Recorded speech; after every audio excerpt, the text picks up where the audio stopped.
the UK. On DAB+, on your smart speaker, on your smart TV, and on your side. This is Talk.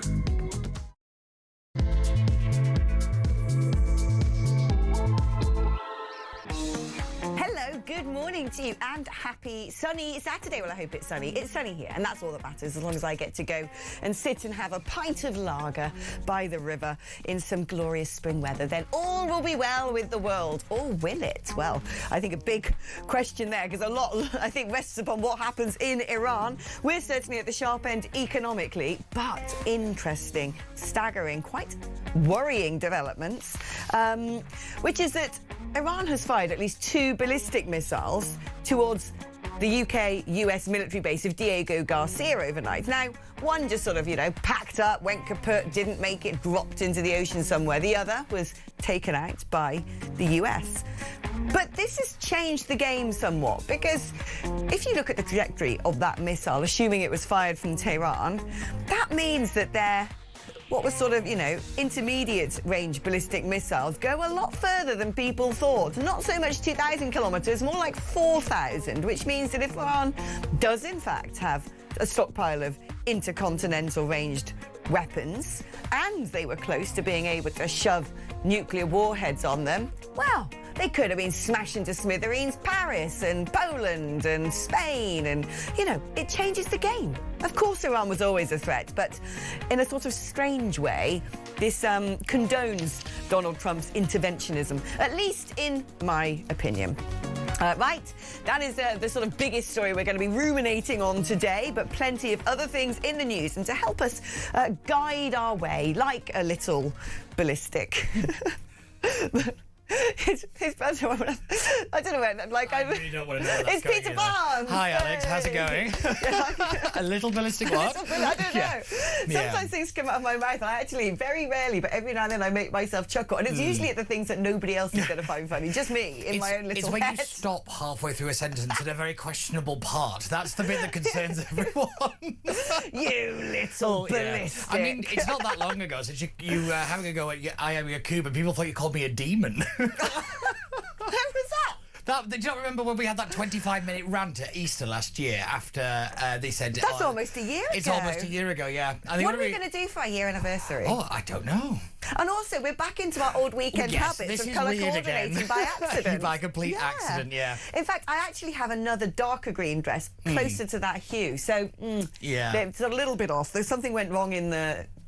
communication. Yeah. I think something went wrong in there. Yeah, I've lost words today. Do you ever have those days where you're just digging around? It's not a good thing to have as a radio I'm going to say, host. Considering what we're doing, it's not the best thing to have. What do you call it when you send people telepathy. Telepathy, thank you. I just did the international sign for telepathy instead, a bit like the international sign for paying a bill. Telepathy, bill. Yeah, drink. Read my mind, I want to pay the bill, and then go for a pint. Yeah.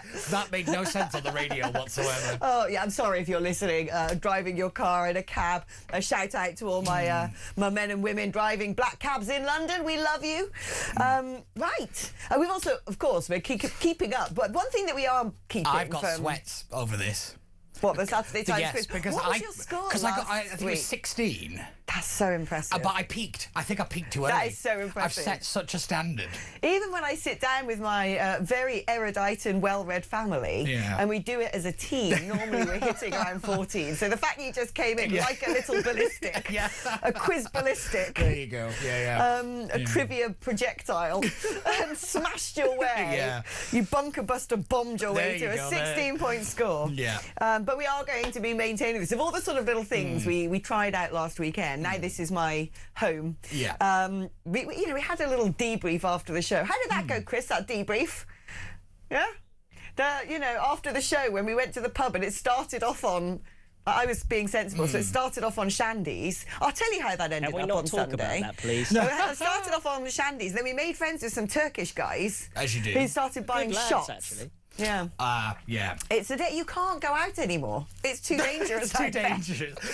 It's too dangerous. I've been saying that since I was 18, to be fair. I have no willpower. I actually, every time I come to London, I'm like, I've got to strip myself, strap myself in and get ready for, London's a dangerous city. Because you treat it like you're coming on holiday. That's why. No, I'm coming to work. No, but if you think about it, you're here for a couple of days and then you'd leave. Yeah, but no, the holiday bit's when I go back to the glorious countryside, right, okay. which, you know, could be peppered by Iranian missiles, according to this intel. If considering Fairford's right where you are as well. Exactly. If they're going after Diego Garcia, I've got everybody into sniffing around Fairford now. They've actually had to erect big screens. No, they've had to put big screens up so you can't get eyes on the planes anymore. Oh, international sign for eyes on. Different to telepathy. Yeah, it's a bit lower down the forehead. Exactly. Yeah, you've got to indicate where you're going for. Not the third eye, the two eyes. Apologies to people listening on the radio. Oh my gosh. Right, let us get on with talking about sort of things that are important to the world rather than international hand signals.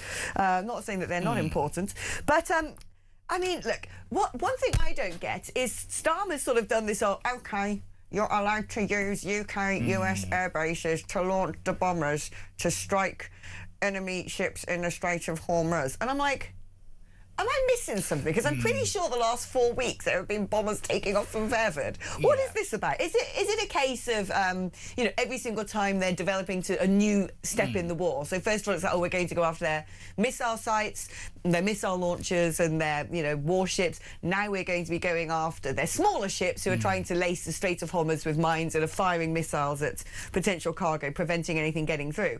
Is it every time the US want to do something, they have to go up to their headmaster and say, you know, we've decided we're going to do this next thing, please can we still use the base, sir? Yeah, I think it pretty much is, because it's more to do with the fact that the idea of defensive attacking wasn't working as a line for the public.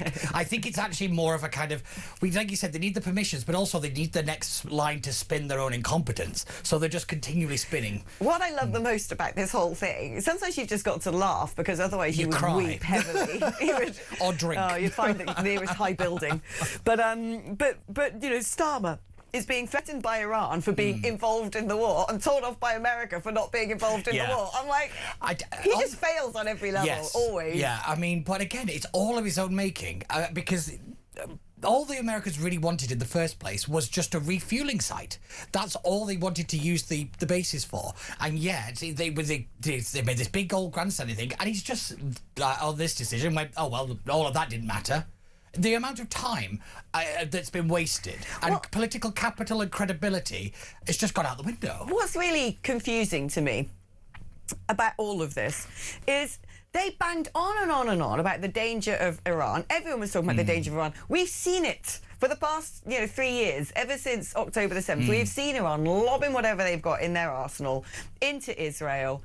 Via their proxies. We've known about the Houthi rebels in the Strait of Hormuz for ages, how this was already affecting international shipping. Iran basically stand there and do these sort of long, drawn-out press conferences with the Ayatollah going, we want to destroy big Satan and little Satan. We're making nuclear weapons. Ha-ha, we're going to get you. Yeah. And then all of a sudden, Trump's like, don't think this is a good idea. Let's do something about it. And everyone's like, what are you talking about? This is totally unprovoked. How dare you stop Iran from trying to destroy the world?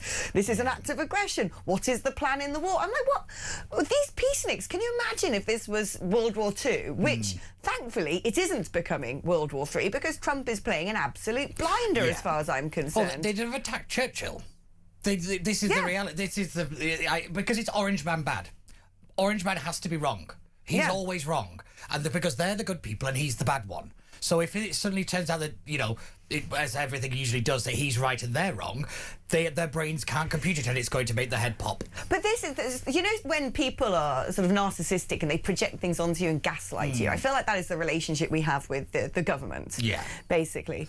And it has made me think, have I got Trump derangement syndrome, but in the positive way? I see. Am I Orange Man good? Yeah. Is he actually? Is this wild? Was there no reason to do this? Should we have just cracked open the JCPOA again and said, "Hey, let's get a treaty on the go"? Because that works with terrorists, doesn't it? See, this is what they do. They make you doubt yourself. I know they do. They make you doubt yourself. Well, I didn't really doubt myself. I'm just trying to balance myself for Ofcom purposes. But pretty much. But I mean.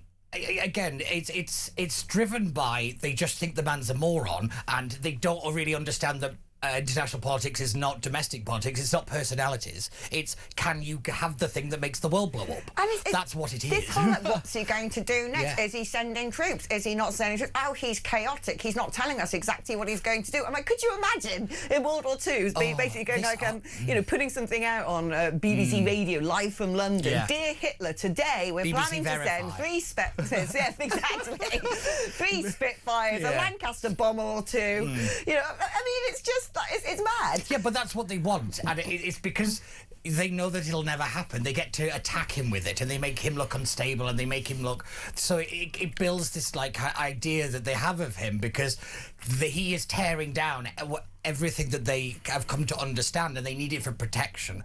Because what Trump has really done is he's not rewritten the rules. He's shown there were no rules. That's what it is. And also, he's totally rewritten the whole world order because at the moment, that cosy cartel of Russia, China and Iran, who are all working together, and everyone's like, well, the anti-Western axis is going to take America down, it's going to finish the world. He's just gone, let's see about that, shall we? China, what are you going to do about your oil? Oh, yeah, bit sticky situation now, aren't you? You're going to help Iran, or you're going to have to turn against your old ally. And same with Russia. I mean, Zelensky's sort of like, you know, for as much as he can strut as a 2'4" man, it's sort of going around going, you need us, guys. Yeah. You need those anti-drones. I mean, he's playing a blinder. He's having a great war of this one. And you know what? When it comes to Middle Eastern culture, I reckon there's, you know, the Emiratis and the Saudis are going to be like, thank you, Zelensky, for all of your drones. How big a check do you want? Yes. I mean, I don't think we have to worry about funding the coalition of the willing. If we're being real, I think the Gulf states are going to I love the fact that the coalition of the willing, when it comes to Ukraine, has become the coalition of the unwilling when it comes to actually trying to deal with a complete and utter deranged monster. But let's talk now as well about, because this is another significant development, and I'm trying to figure out what's going on here, which is either debris or missiles themselves were going towards Old City Jerusalem. Yes. We're going towards Temple Mount, basically. We're going towards the Al-Aqsa Mosque. This is the holiest site in the world. Let me just do a little caveat here. It's the holiest site for Jews. It's one of them. It's the holiest site for Christians. Yeah, you know what the Muslims are like. They just build a mosque on it if it matters to us and then say, yeah, ours now. Yeah. Not so much of a holy site. It's not the big black thing in Mecca. But still, it would have been, if that had got stuck, it would have been, wow, like... Do you think? I don't think a lot of people would have cared, which is more of a problem. But I think most... there's a lot of the world will care, but this country... Oh, no, here they wouldn't care. People don't even know what it is in this country. It's like, have you ever heard of Temple Mount? Oh, well, never mind. What, is it the pub around the corner from the tube station? Exactly. That'd be a good name for a pub. In the same way that just before we came on air, we decided that we were trying to figure out if Diego Garcia wasn't a military airbase on an island, what would it be? Yeah, I think it's an ice cream. No, I've settled on boxed wine. Boxed wine, I think, is a great shout. You know, that sort of strange Spanish, slightly warm boxed wine that, you know, you have as a teenager. Yeah, it's Spanish, but it came from, like, Kent or something, like, you know, some Maidstone. Basically, that's basically the same leftover wine that the king fuels his specially sort of, you know, equipped Aston Martin with. Yeah, probably. Biofuel is what that is. Is what fueled the Queen Mother. Oh, goodness. Yeah. But no, I mean, I wonder whether there was... Because Iran at the moment just seems to be trying to make this get as big as possible so the international community... Because they know they can't take on Trump. It's very clear they've got nothing. Yes. They've got nothing left. Because, you know, America's now sending... the A-10s, these low-flying aircraft that just and take out the little attack boats that might be lacing the Strait of Hormuz with mines. But these things, you know, that is, you know, really slow. If you've got, you know, surface-to-air missiles, it's gone. Yeah. So it's clear when you look what's happened chronologically, Iran has nothing. Yeah. And so now they're just trying to get everybody G'd up, excited, trying to make this war as big as possible, so the rest of the world goes, can you stop, please, Mr. Trump? That's exactly what it is, and that's why they've gone for the oil markets. Yeah. But my theory on this is I think Israel and Trump said, we're going to mess with the oil markets a little bit to show Iran, you can't hold us hostage. I think that's a lot of what we've seen this week in particular, because everyone's losing their minds over the oil markets. it's not that bad at the minute. I'm not being funny. The 2008 financial crisis, was significantly worse, and 2022 was significantly worse. I was speaking to a friend of mine who's just way too clever, and he was trying to explain something to me which I didn't understand. But I'm going to try and repeat it anyway, in the hope that it might make me sound informed. Which is, he was saying a lot of this was down to securing the petrodollar as well, because Iran were trying to set up an independent bourse, and now you have the Iranian oil that's been sanctioned just hanging around in the sea, and America's like, right, okay, you can sell it. But my impression is that when he says, well, yeah, and everyone's like, oh, what, you're now letting them sell their oil? And it's like, well, they're not going to get the money from it. It's going to be bought, but actually that money finding its way back to Iranian coffers is going to be quite complex. Yeah. And there's a huge economic element to this. Oh, yeah. And when we're going like, oh, can you stop the bombing because, it's not good for our oil prices, it's like, well, we should have had energy self-sufficiency and security. Yeah. Also, the idea that the Iran crisis is why we have an energy crisis is not correct. The reason we have such high petrol prices is tax. It's nothing to do with the price of oil. 50 to 60% of the price of the pump is what the government takes in tax. It's $10 isn't it? It's ridiculous. Yeah. Yet Rachel Reeves just the other day got up and said, "Oh, the Iran crisis is the reason we can't do anything."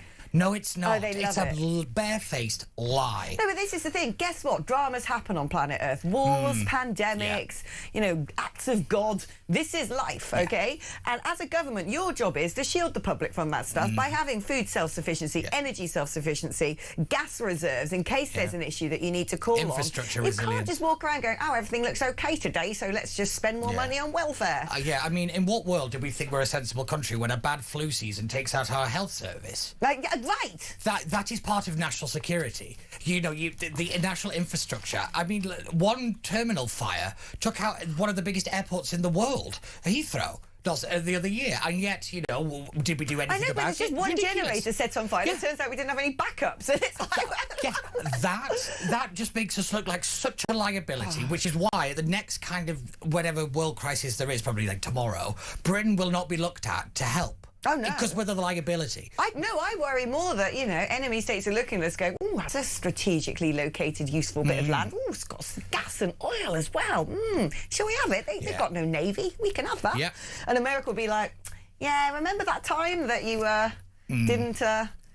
help us take out a nihilistic theocracy? Yeah. Well, you joked that I wanted Greenland. Why do you want Greenland? The Greenland, Iceland, UK gap, the bit of the North Atlantic that actually matters. That's why you wanted the need control of Greenland, because you see what submarines are going through that bit of the world. It's not difficult to understand. Just Orange Man bad. Oh, let's carry on chewing over this one after the break, because there's so much more that I want to say on this. But as we did last week, we decided it's set in stone now that we're going to do the Saturday quiz before every advert break. I think this is great fun. I like this. So, are you ready? Have we got any nice quiz music this time? I don't know. Have we got it?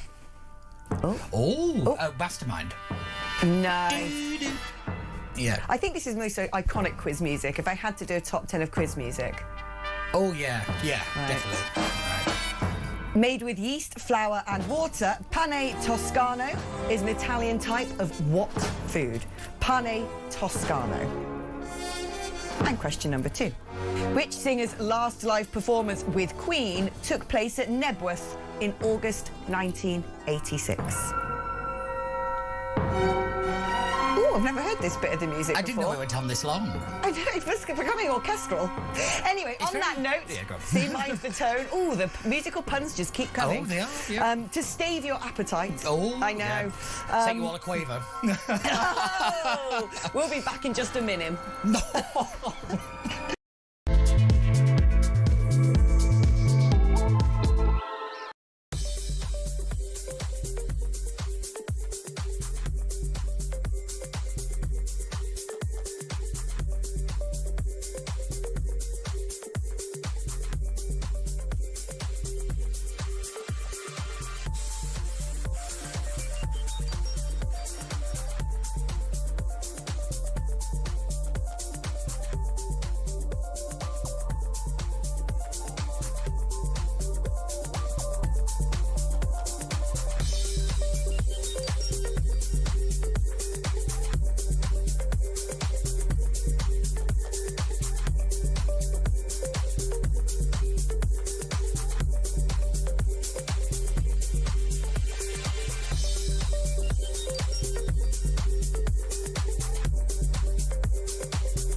2026. It's going to be the only way to start your day. It's the home of common sense. It's where the nation can come to speak about the day's news. It's the Jeremy Kyle Breakfast Show. You know who you are. You get up, you graft, you work hard. I'm here for you. We want to hear your side. Promise you one thing. It is where the nation can and will come to talk. The Jeremy Kyle Breakfast Show, weekdays from 6 a.m.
Across the UK, on DAB+, on your smart speaker, on your smart TV, and on your side.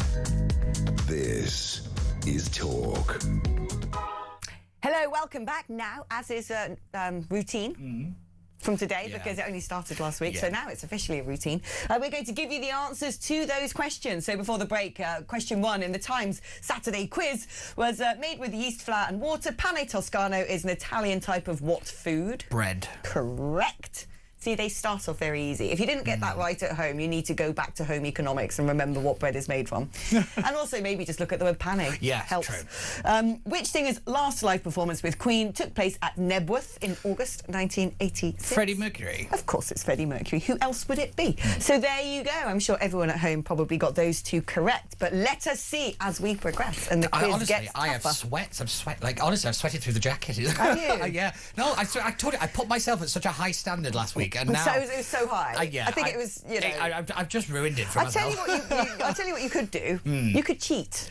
You could actually just read the newspaper before you come in and memorise the answers. But that's not going to happen. That's not going to happen. And I don't do you know have time. why not? Why? Because cheating is bad for the soul.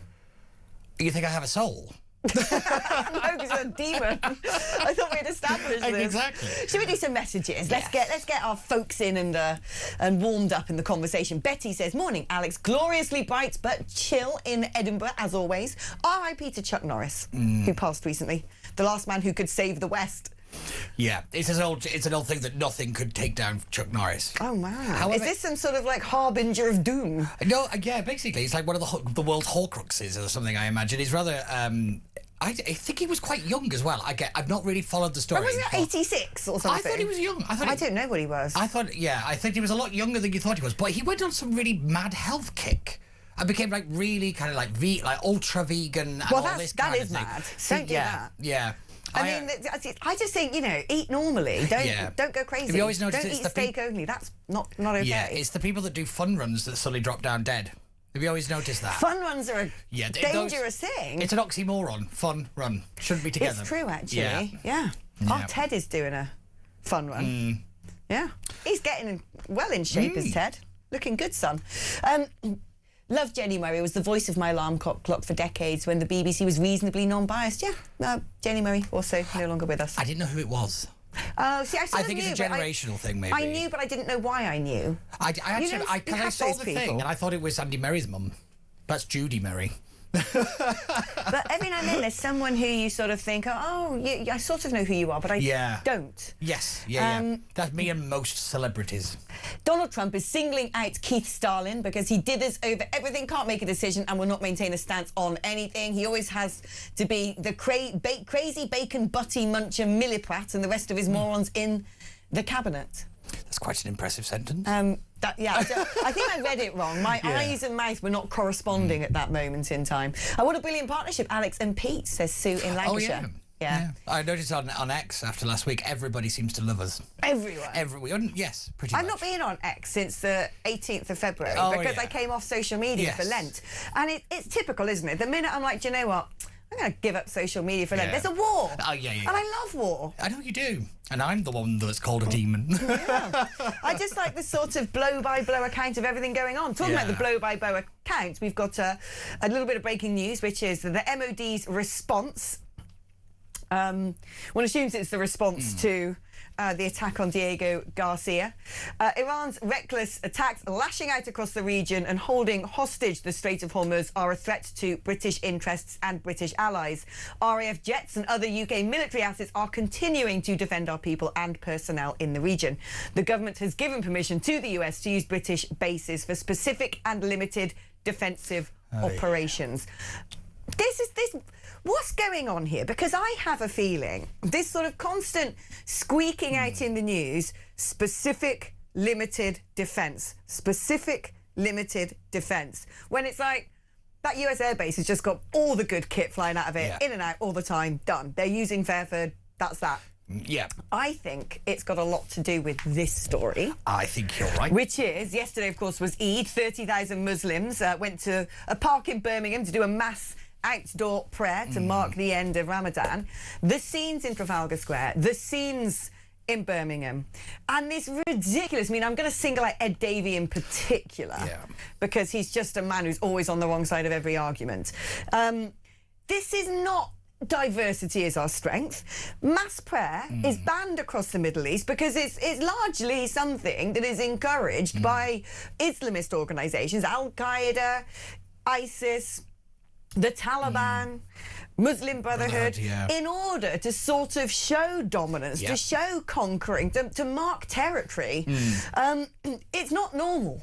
No. And when all these people go, well, you don't mind there being, Diwali celebrated in Trafalgar Square, because it's Bhangra music and some nice curry. It's also the Festival of Light. Yes. Is what it means. It's a kind of celebration, not a domination and it Sikhs, thing. Hindus, Buddhists, and it isn't about, it's not a religious observance. Now, on Good Friday, there will be the Passion of Christ in Trafalgar Square, where they see the observances of the cross. I'm surprised they've allowed that to happen. Which is, I know, amazing. But again, it's not a mass prayer. It's a bit like, say, if the Ramayana, or, was performed on a stage or something. It is showing the story of Easter. It is not a load of Christians all getting together. And, it's just, Jesus himself said in the Sermon on the Mount, Temple Mount, ladies and gentlemen, that pub by the tube station, he said, don't be one of these hypocrites who stands on a street corner and prays really loudly to show everyone that you are praying. It is a private relationship. And it's very clear, increasingly, every single day, that now the Islamists know that they have their useful idiots in Parliament, people who would actually ask the Parliamentary Standards Committee to investigate Nick Timothy, an MP, for saying mass outdoor Muslim prayer is a show of dominance. It is, fact. they know that they've got a lot of the political establishment wrapped around their little finger, and they're like, great, we got away with stopping Maccabi Tel Aviv fans from coming to Birmingham. Great, we're holding mass prayers. Great, Islam and mosques are getting far more funding than all the other three religions put together. That one I find very disturbing, given the rapid rise in anti-Semitism. To attack, we had a terrorist attack in a synagogue. No extra funding. No extra but where did the funding go? A load of funding is going to mosques. It's ridiculous. From us, from the UK taxpayer, when quite frankly, a lot of them probably receive huge handouts from pretty dodgy countries. They know that, and now I think it's clear that they're looking at this going, ha, we can tell the UK government what to do geopolitically as well. Oh, yeah, and also the fact that you've we've got the anti-Muslim czar person. So we can't criticise them anymore. Oh, haven't we got? Well, there was a report by the Free Speech Union that 5 of these sort of anti-Muslim czars who have all sort of joined together to advise the government on, what is it called now? It's not Islamophobia. They've got a... Yeah, it's anti-Muslim hate. Oh, no, it's anti-Muslim hostility. Hostility, that's the one. Yeah. God's sakes. Yeah. But, they've got these 5 advisors to the cause, and they've all got sort of very suspect connections to, guess what, Islamism. Yeah, I've got to say, imagine my shock. Also, the thing was chaired by Dominic Grieve, so you knew it wasn't going to be very good. What's Dominic Grieve? Is he going to turn up with, like, one of those sort of, like, squarish hats and a big beard in a minute and start shouting Allahu Akbar from Tower Bridge? I remember not so long ago, he gave this one of the few rare things that he did that was quite good, where he actually defended the right to criticise. He defended the, that we shouldn't have blasphemy laws. Now he's chairing a committee which has created a blasphemy law. I mean... How long do you reckon until this is... I mean, it's already bad. But, I mean, I keep thinking, at some point, I'm going to be 70, 80 years old, and I'm going to be saying to sort of young girls and boys, I remember the good old days of nightclubs. Oh, I think...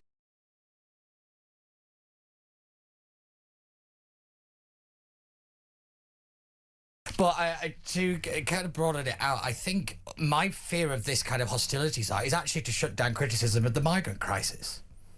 Yeah. Because what I think is coming around the corner is exactly what we saw in Spain. Amnesty. Oh, don't. Oh, gosh. Listen, let's talk about exactly that just after... Oh, no, hold on. Because it's just after this break. We've got questions, don't we? All right. Hit that music, son. Weakest link. Oh, good. Well done. I love the fact there's now involved a quiz within a quiz. A quiz within a quiz. We've meta-quizzed. Which Labour Prime Minister both preceded and succeeded Edward Heath? Which UK Prime Minister? Labour Prime Minister both preceded and succeeded Edward Heath. Also called third molars, what are the last of an adult's permanent teeth to make an appearance? Third molars, the last teeth that grow... That's an easy one, Barnes. Don't look confused. Yeah, I doubt myself. Use your wisdom. Yes, it's use your wisdom. Yeah. Sorry. We're taking... Everyone, of course, that was a clanger of a clue, just wasn't a little it? bit. Wasn't really a clue. Answers on a postcard, please, and we'll be telling you what they are on the other side of this break.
Across the UK, on DAB+, on your smart speaker, on your smart TV, and on your side.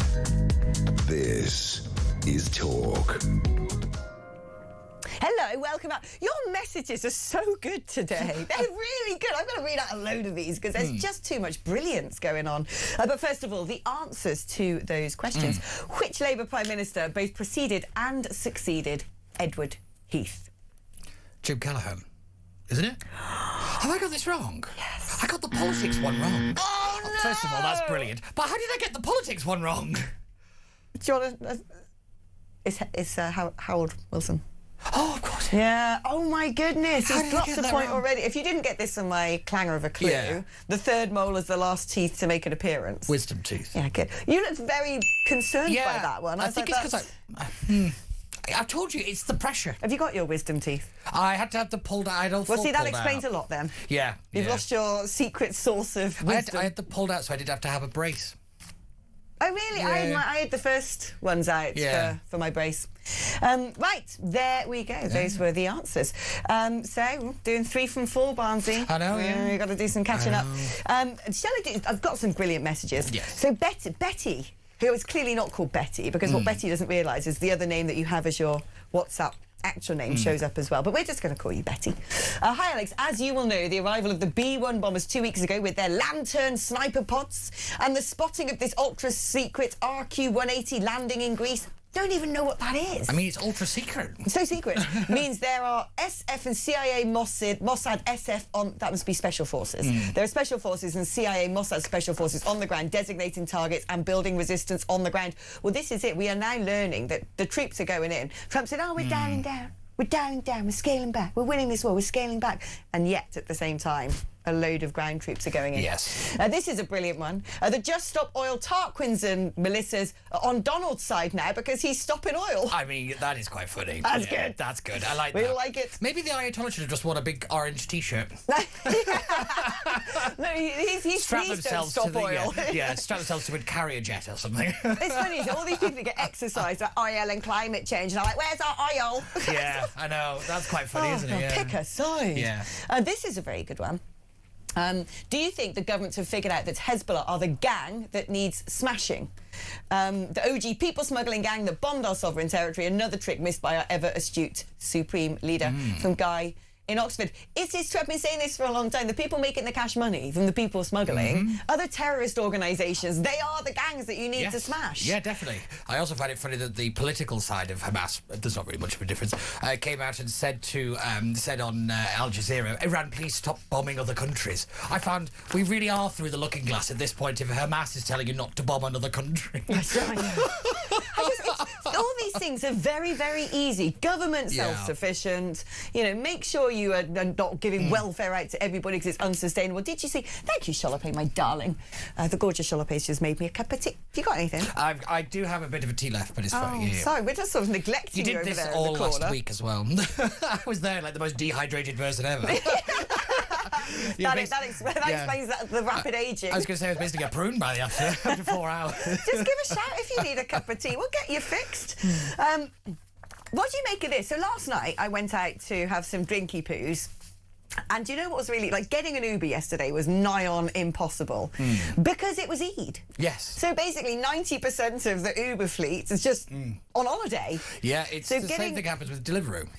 But what was also strange is the complexion. As I drove through Knightsbridge, the complexion of the demographics had radically changed. It looked like, you know, you'd turn back the clock about 30 years because, you know, a significant proportion of London's population were at home with family and friends celebrating the end of Ramadan.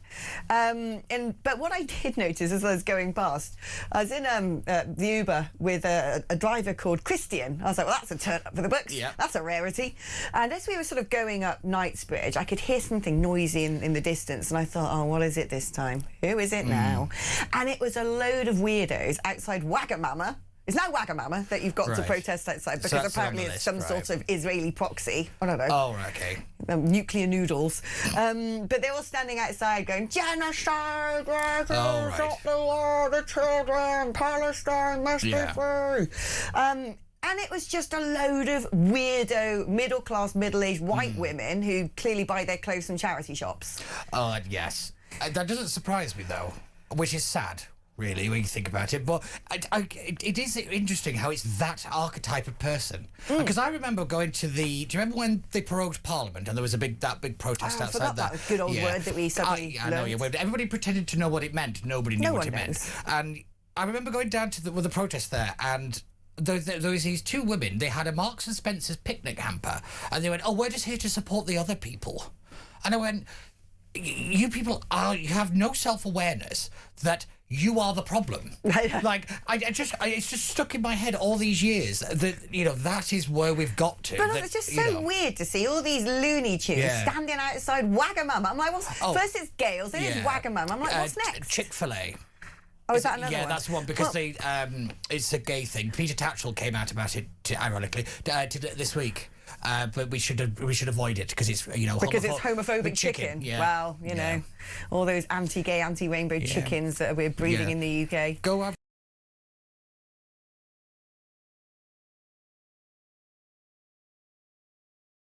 Seriously. But here we go. Things are only going to get worse because the Green Party has urged councils to boycott Israeli goods. Of course they have, because they're psychopaths. Yes. Because they're also saying, let's not detain terrorists. And we also want to ban the Church of England and Christianity as being the state's religion. Very disturbing. But the thing is, these people are going to win councils. They're going to win councils in the forthcoming May elections, particularly in London, places like Newnham. Yeah. And so what are they then going to do? Are these councils then going to revoke the licences to trade of places like Wagamama and Gales? And but it's already happened where a boycott, divest, BDM movement or whatever I think it's called. It's that. That thing. Sounds like some sort of thing you see in a peep show in Soho. The BDM movement. Yeah, it sounds. It's straight up racism. I'm afraid that's what it is. You're actively avoiding things. Interestingly, they don't say boycott medicine. A lot of medical things come out. Right. Also, phones, technology. Most of it's Israeli companies.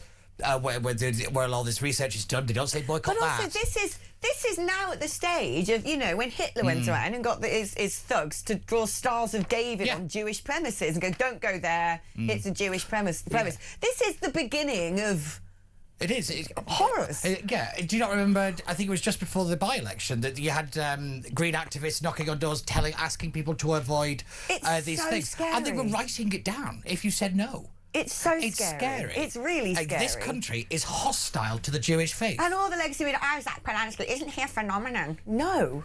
It's crazy. Well, he is a phenomenon, but not in the way that they think. But, no. Meanwhile, and here this is just... A woke council is offering its staff counselling. OK, already a waste of money. Yes. Because Farage is visiting the city.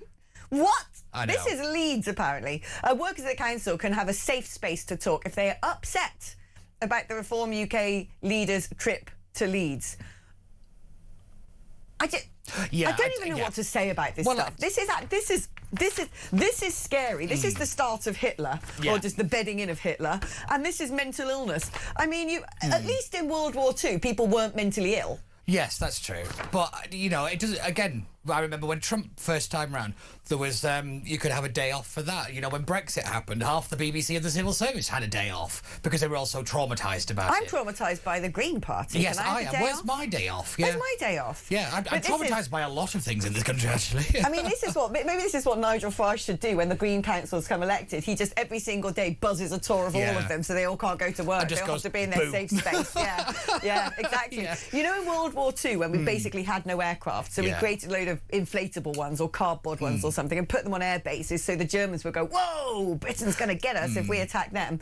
I think what we need to do is sort of create 3D printed Farages and just stick them outside everything woke to just keep them in a state of constant trauma. He's constantly announced that he's going to be in all these different places at the same time, so nobody knows where he is, so they're all going to be panicking all the time, and that would be very entertaining, I'm not going to lie. But it's pathetic. It's a waste of money. It's treating people like children, and that has to stop in this country. But also Leeds, it's terrifying. Right? Leeds is the place where you had the massive riots in Hare Hills because of all the mass migration and, that when was it Roma children who were being taken into social services. I remember reading a report by Sue Reed, the brilliant veteran Daily Mail journalist who had gone to Hare Hills and found out that, I don't know if it was these exact kids, but other kids belonging to some of these families were being sold door to door and encouraged at the very tender age of about 12 to go and do acts of prostitution. Yes. So, guess what? Social services might want to say a thing or two about that. Oh, yeah. But no, they then set fire to the whole neighbourhood. And then they just let it burn. Yeah, and that one was like, oh, well, nothing to see here. And then the minute, UKIP 1.0 do a march in Southport after the horrific atrocity, it's like, 2 weeks later, you had the summer riots. Yeah. I mean, again, it's evidence of two-tier, but also it is, for me, it's the infantilization of this kind of safe space thing. It's so because what it crazy. actually does is it stops you actually being aware of what's going on around you, and and all the kind of other bits that are happening. It's why this idea of you eventually become more right-wing as you get older. They learn very quickly, if you keep people as children, they don't get more right-wing. That is very true. And I think that is what you're starting to see in kind of generations. They're not getting more right-wing. I still can't get over the concept of Ed Davey, who Just the basically concept of Ed Davey. Just the concept. All he does is wear funny knitted jumpers and mess about on water. Yeah, I was in Parliament the other day, and his days are rather numbered. Oh, I've heard that. Yes. Yeah. And I will be popping champagne. Well, let's talk about that one after break. So I want to get the gossip.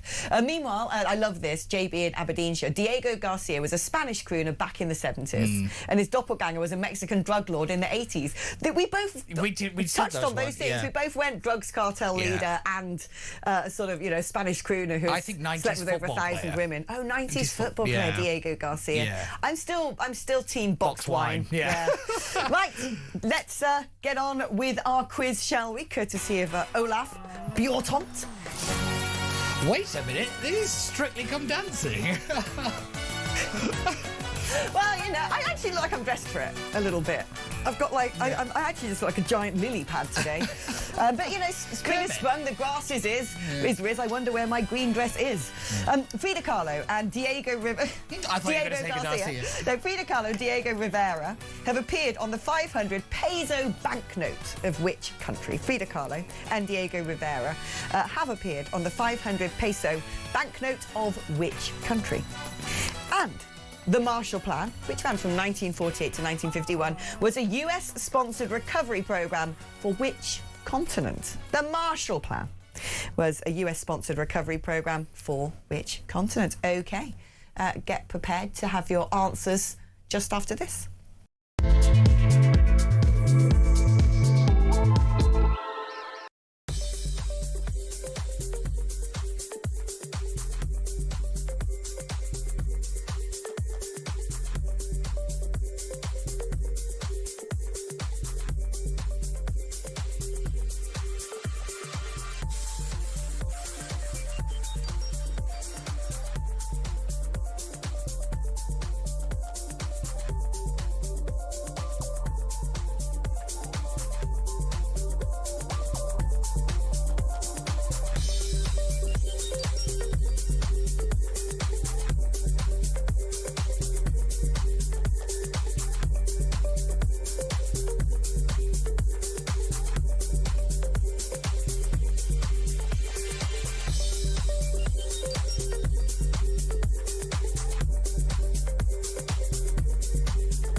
Welcome to Down the Local, the show that goes from pub to pub across the country, speaking to the punters about the subjects driving us all nuts at the moment. That's Rachel Reid, Rachel Thieves, Rachel McCounts. I don't really know Meghan Markle. I know Meghan Markle's from Suits, and that's about it. I don't know about anyone else, and I don't know where this is going. I have 0% beers, and I feel Raising the flag, I think, is symptomatic of this desperation. Is public transport good value for money?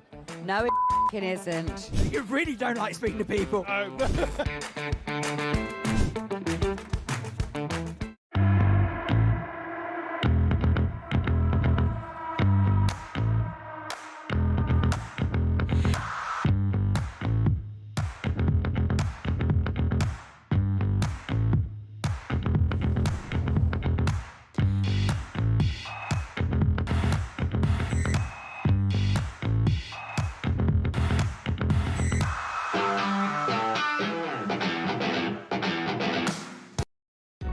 Across the UK, on DAB+, on your smart speaker, on your smart TV, and on your side. This is Talk. All right, are you ready for your answers? Are you nervous? Do you think I'm you've got terrified. these? Do you think you've got these? Right, Frida Kahlo and Diego Rivera have appeared on the 500 peso banknote of which country? Mexico. Correctify. The Marshall Plan, 1948 to 1951, was a US-sponsored recovery program for which continent? Europe. That It was 16 indeed. nations, and it was originally 13 billion, which in today's money is $100 billion. Nice. Do you Yeah. think I'm going to give you the Harold Wilson no, just it's because just- you got that? Do you want, you're trying to get an extra point to catch up? My master's was in the Marshall. I did international politics, and it was all focused on the Marshall Plan. And who was the UK Prime Minister at the time? What year? 1948 to 51. It would have been 48. Churchill. No. I don't know. I don't know. Oh! That wasn't the question, though. I was just making sure it wasn't Howard Wilson, who's Yeah. apparently been erased from history by you. Yeah. Well, he was a lefty, so there you go. We don't Right. talk about that bit. Alan in Liverpool says, if it wasn't an island, Diego Garcia would be a Booker Prize-winning author for his book, Love in the Time of COVID. Oh, I love that. That's really good. Yeah, that's brilliant. I love the fact we've now got a new theme, which is what is Diego Garcia? Yeah. It's really, this is brilliant. So let Yeah. us know what you think Diego Garcia is called. Oh, Neil Richardson sent us a really good, not Neil Richardson, Max in Norfolk has sent us a really good fact about Neil Richardson. Oh, there you go. Whoever he may be. Apparently he is the man who composed the music for Mastermind. And the music is called Approaching Menace. Oh, yeah. And good morning.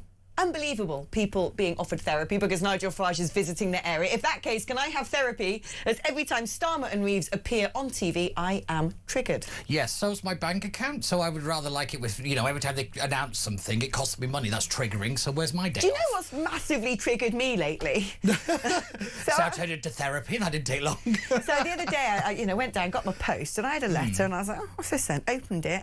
A £355 fine. What for? Congestion charge in London, right? And I'm like, eh?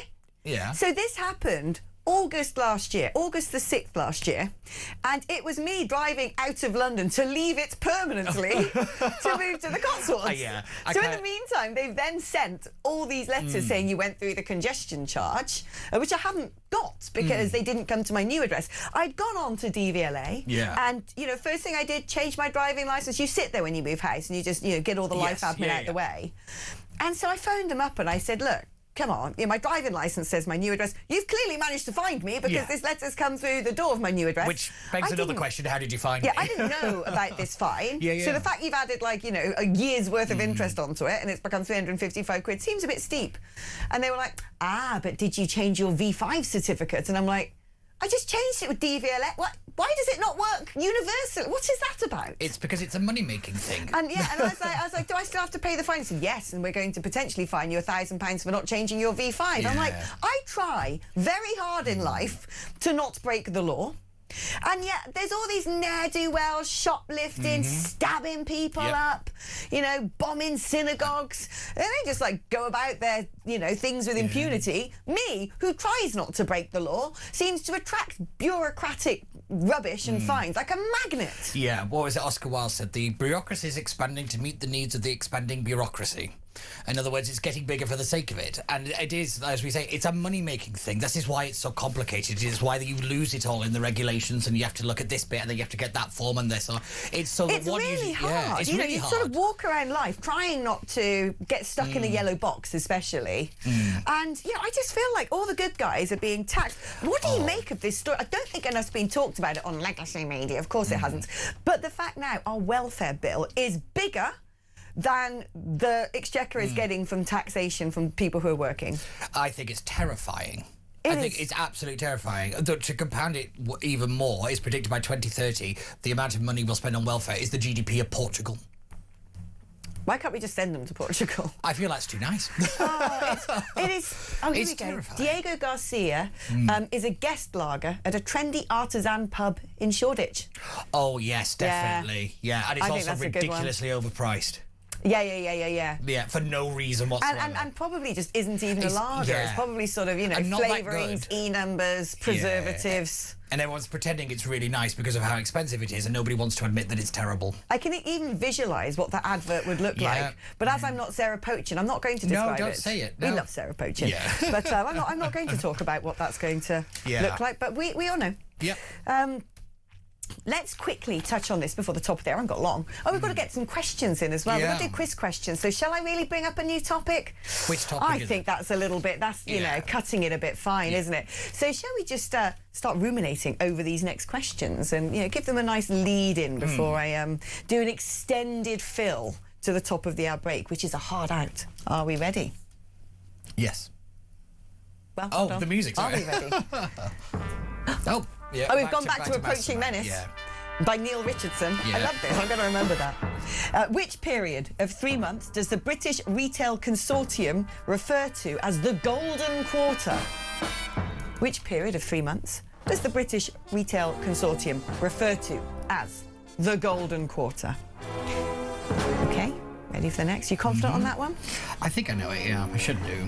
Somerset Maugham called which 7-volume novel by Marcel Proust the greatest fiction to date? Is it Proust or Proust? Proust. I thought it was Proust, but, you know, I just sort of doubted myself then. Somerset Maugham called which 7-volume novel by Marcel Proust the greatest fiction to date?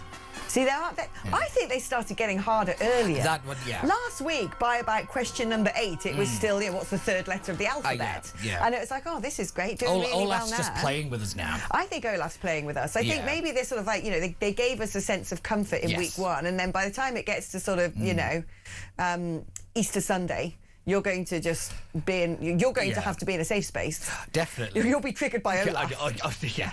I mean, yeah, he's probably just taking it out because his name's Olaf. We have got a long-term ambition to actually try and get Olaf on the show. I think that's yes. Chris said he's been trying all week. Really? Yeah. That's funny because it's times. I know, they're literally, you know, it's 2 floors below, 3 floors below. Maybe you would he's not allowed think out. that he would, he'd love to come and join us as we celebrate his great work.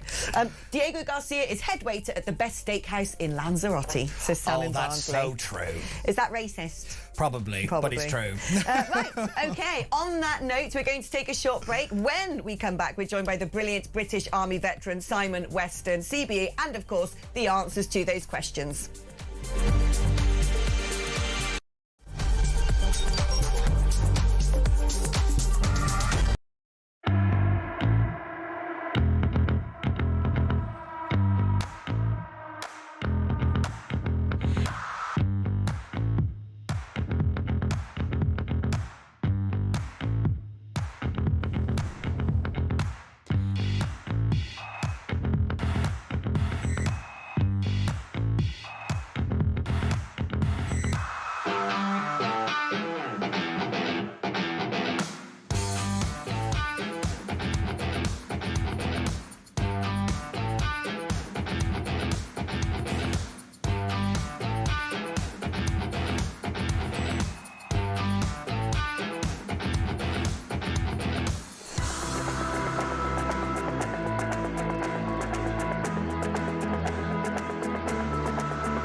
across the UK.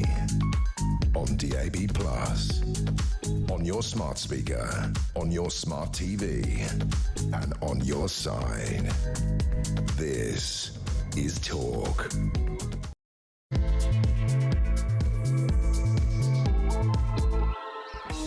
Hello and welcome back to the show. Let us first of all proceed with giving you the answers to the previous two questions of the Times Saturday quiz just before the break. So question was, which period of 3 months does the British Retail Consortium refer to as the Golden Quarter? October to December. Correct. I didn't know that. Well, it's when Christmas is. So it's when everybody buys things. And also, it's when in America, you have Thanksgiving as well. I suppose. Yeah, that makes sense. Somerset Maugham called which 7-volume novel by Marcel Proust the greatest fiction to date? In Search of Lost Time. Correct. I didn't know that either. You're doing well. You're making good gains again. See, I told you, I know the complex ones, but I doubt myself so often on wisdom teeth. Wisdom teeth are so easy as well. And we've just got a message from Mark in Caerphilly, which is Diego Garcia is a great tequila that still has the worm in the bottle. Oh, no, I go the other way. I think it's a really cheap tequila that, that you can use as paint stripper. This is where we're going back to it just being boxed wine. Boxed wine, All roads lead to boxed wine. Sadly true in life. Oh, dear. The Bridget Jonesification of society. Oh, is that... I like that as a I've concept. just come up with it, yeah. Yeah, good. It's good. Right, let us, on the subject of Diego Garcia, handbrake turn and get serious again. Trump has slammed the UK's very late response after Starmer has agreed to let the US use British bases to strike Iranian sites targeting the Strait of Hormuz. And of course, those British bases are both RAF Fairford and Diego Garcia. And Diego Garcia itself has been targeted, so it seems, by Iranian missiles. One didn't make it, one plopped into the sea. The other was intercepted by the US. But this rather changes the game if 2 ballistic missiles, this is, if they are able to get as far as Diego Garcia, what is the range of warheads that Iran might have? Yes. And does this change the nature of the supposed threat level? But more importantly, why is the UK being so slow to respond? What does this mean for us? Well, let's speak now to Simon Weston, CBE, the brilliant British Army veteran. Simon, it's a real honour and privilege to have you on the show. Watching what is going on at the moment and looking at how reduced and restricted, particularly our naval operations appear to be, what do you make of our government's response to what is going on in Iran? Should we be more upfront and alongside our ally, America, or is this the right precautionary approach? Well, Craig, how many questions are in that? The response was slow. Everybody knows that, and in essence was inadequate. The HMS Dragon was in dock for weeks and weeks, knowing it was needed, not necessarily to take part in the assault on Iran, but to protect our base in Cyprus, RAF Akrotiri. So that is very, very worrying that we were so slow to protect our own people. You mentioned a question about how far they could launch their missiles. Well, we know what missiles they've got and we know how far they can go. But the bigger point is where they launch them from, because that puts them within range of lots of places then, as we found out with the drone that hit Akrotiri. So, we need to have our resources able to be deployed to defend and to react. And unfortunately, we were very much behind the 8 ball. We weren't prepared. No matter what they come out and say, I suspect, and I've heard different things from different people, that there was a lot of people feeling very embarrassed by our response and by our ability to respond. When I go back to the Falklands, Mrs. Thatcher, she was able to mobilize as much as she could within 48 hours. She obviously knew that she was going to make a decision that would necessitate that, but she had the plan in place.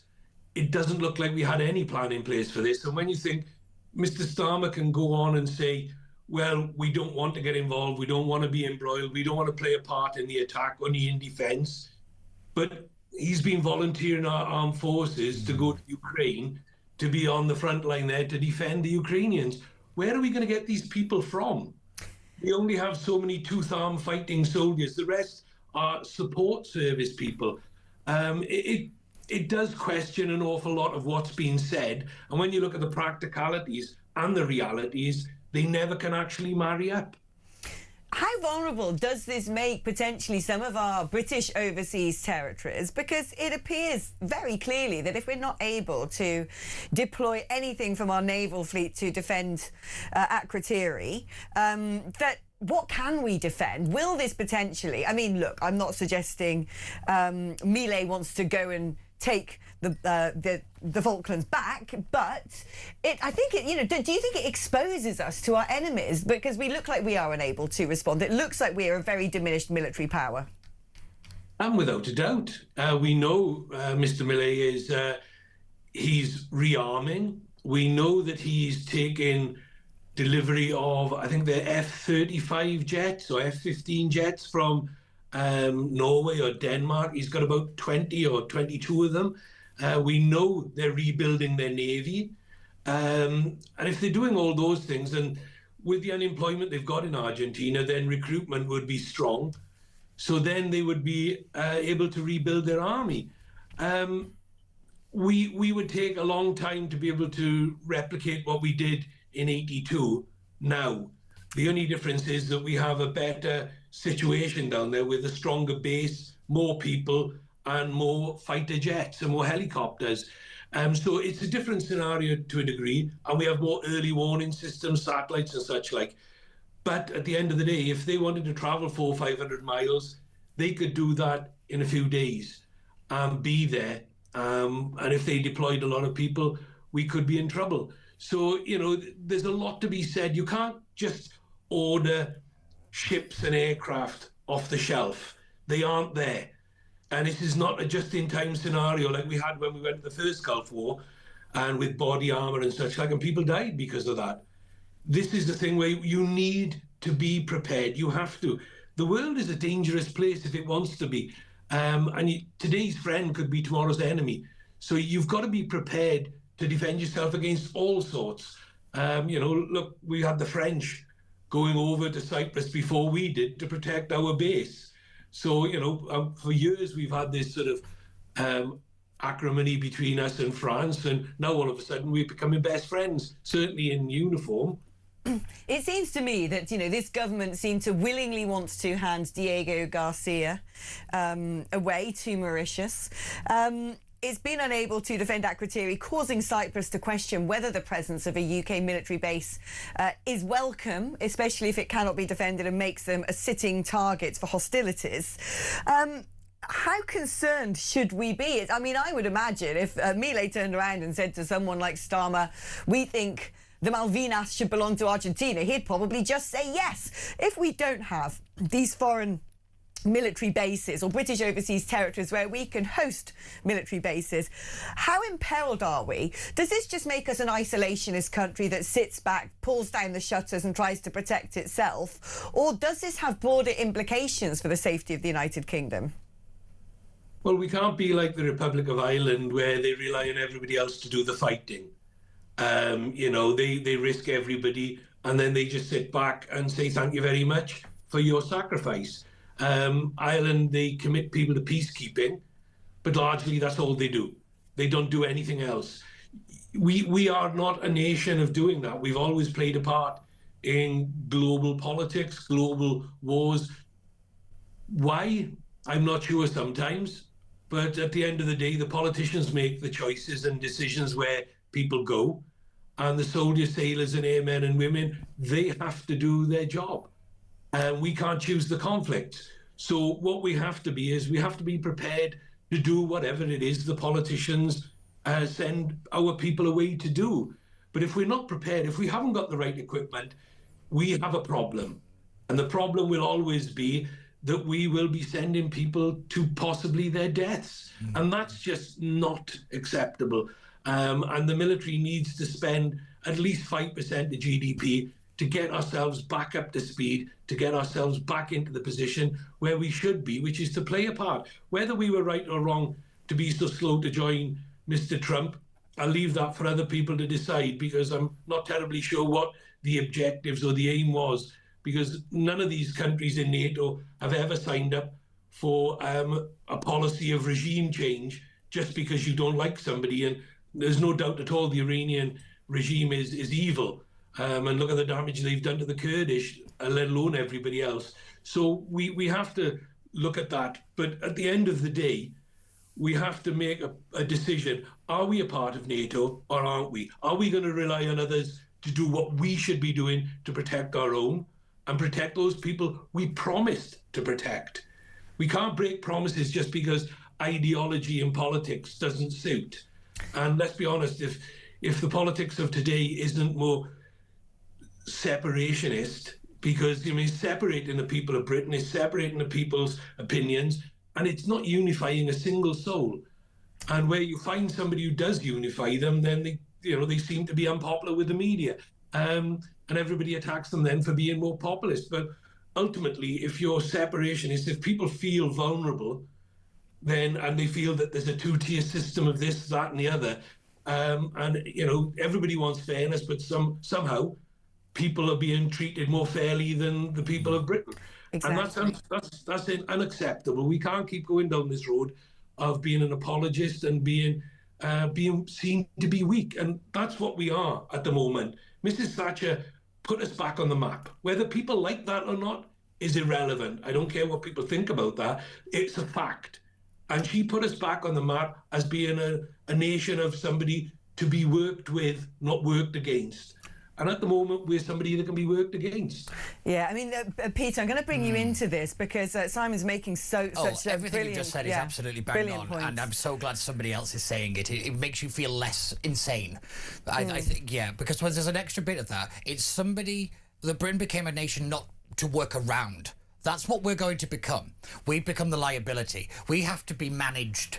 Because, and this is the big thing, that what NATO and this crisis has actually really showed us, about NATO, is there is a rank.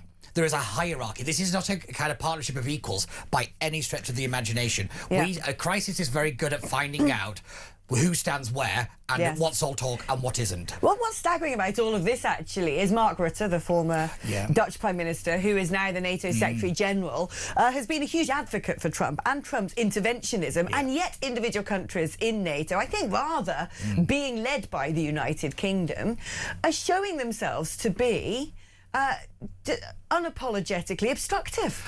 Yes, and also Rutte did the greatest thing ever when he said that Donald Trump was the reason that the NATO spending has gone up. Like his interventions, this thing about Greenland, he actually agreed with them at the Davos, the events there. He's actually right. He's been one of the few people that's actually tried to hold the thing together. Yeah. And I think it's because Europe has got it into its head that it's still living off the glory days of World War II. It still thinks it deserves a seat at the table. It doesn't. Because one thing that was brought up then is, yes, you can't just order a ship. We got rid of our ability to build ships. Didn't we scrap our minesweepers as well? But also, we have no industrial base. So therefore, we've got to build the industrial base, to build the dry dock, to build the ship. We're so far behind. And Donald Trump saying, book your ideas up, he's the one that's destroyed NATO? Absolutely not. It's crazy. It is Europe that has destroyed NATO. Simon Weston, can I just say thank you ever so much. What an honour and a privilege to have Simon on the show. A real hero. I've followed Simon for a very long time, actually. It's sort of like seeing a childhood hero there. Honestly, that was a really proud moment speaking to Simon. Yeah. Right, OK, let us get back to our quiz, shall we? Because time is of the essence. Why is war less stressful? Right. Oh, Bond. How interesting. Don't know why, but we'll have it. In the 1770s, Johann Zoffany painted the Tribuna of which art museum in Florence? So in the 1770s, Johann Zoffany painted the Tribuna of ... which art museum in Florence? And the Beatrix Potter character, Timmy Tiptoes, is a grey type of which rodent? Timmy Tiptoes. Which rodent is he? OK. stay tuned because we're going to be giving you those answers. And, of course, by the way, after the break, we're going to take some of your calls as well. So if you want to chat to Barnsley and I, it's 03444 99 1000. It's your normal network rate. So hit those digits up. 0344499 1000. You could also use that number, of course, to send me a WhatsApp. 87222 is the number if you want to send a text message. If you're going to do that, write the word talk before you text. We'll see you in a short moment.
Welcome to Down the Local, the show that goes from pub to pub across the country, speaking to the punters about the subjects driving us all nuts at the moment. That's Rachel Reeves, Rachel Thieves, Rachel McCounts. I don't really know Meghan Markle. I know Meghan Markle's from Suits. That's about it. I don't know about anyone else, and I don't know where this is going. I have 0% beers, and I feel Raising the flag, I think, is symptomatic of this desperation. Is public transport good value for money? No, it isn't. You really don't like speaking to people.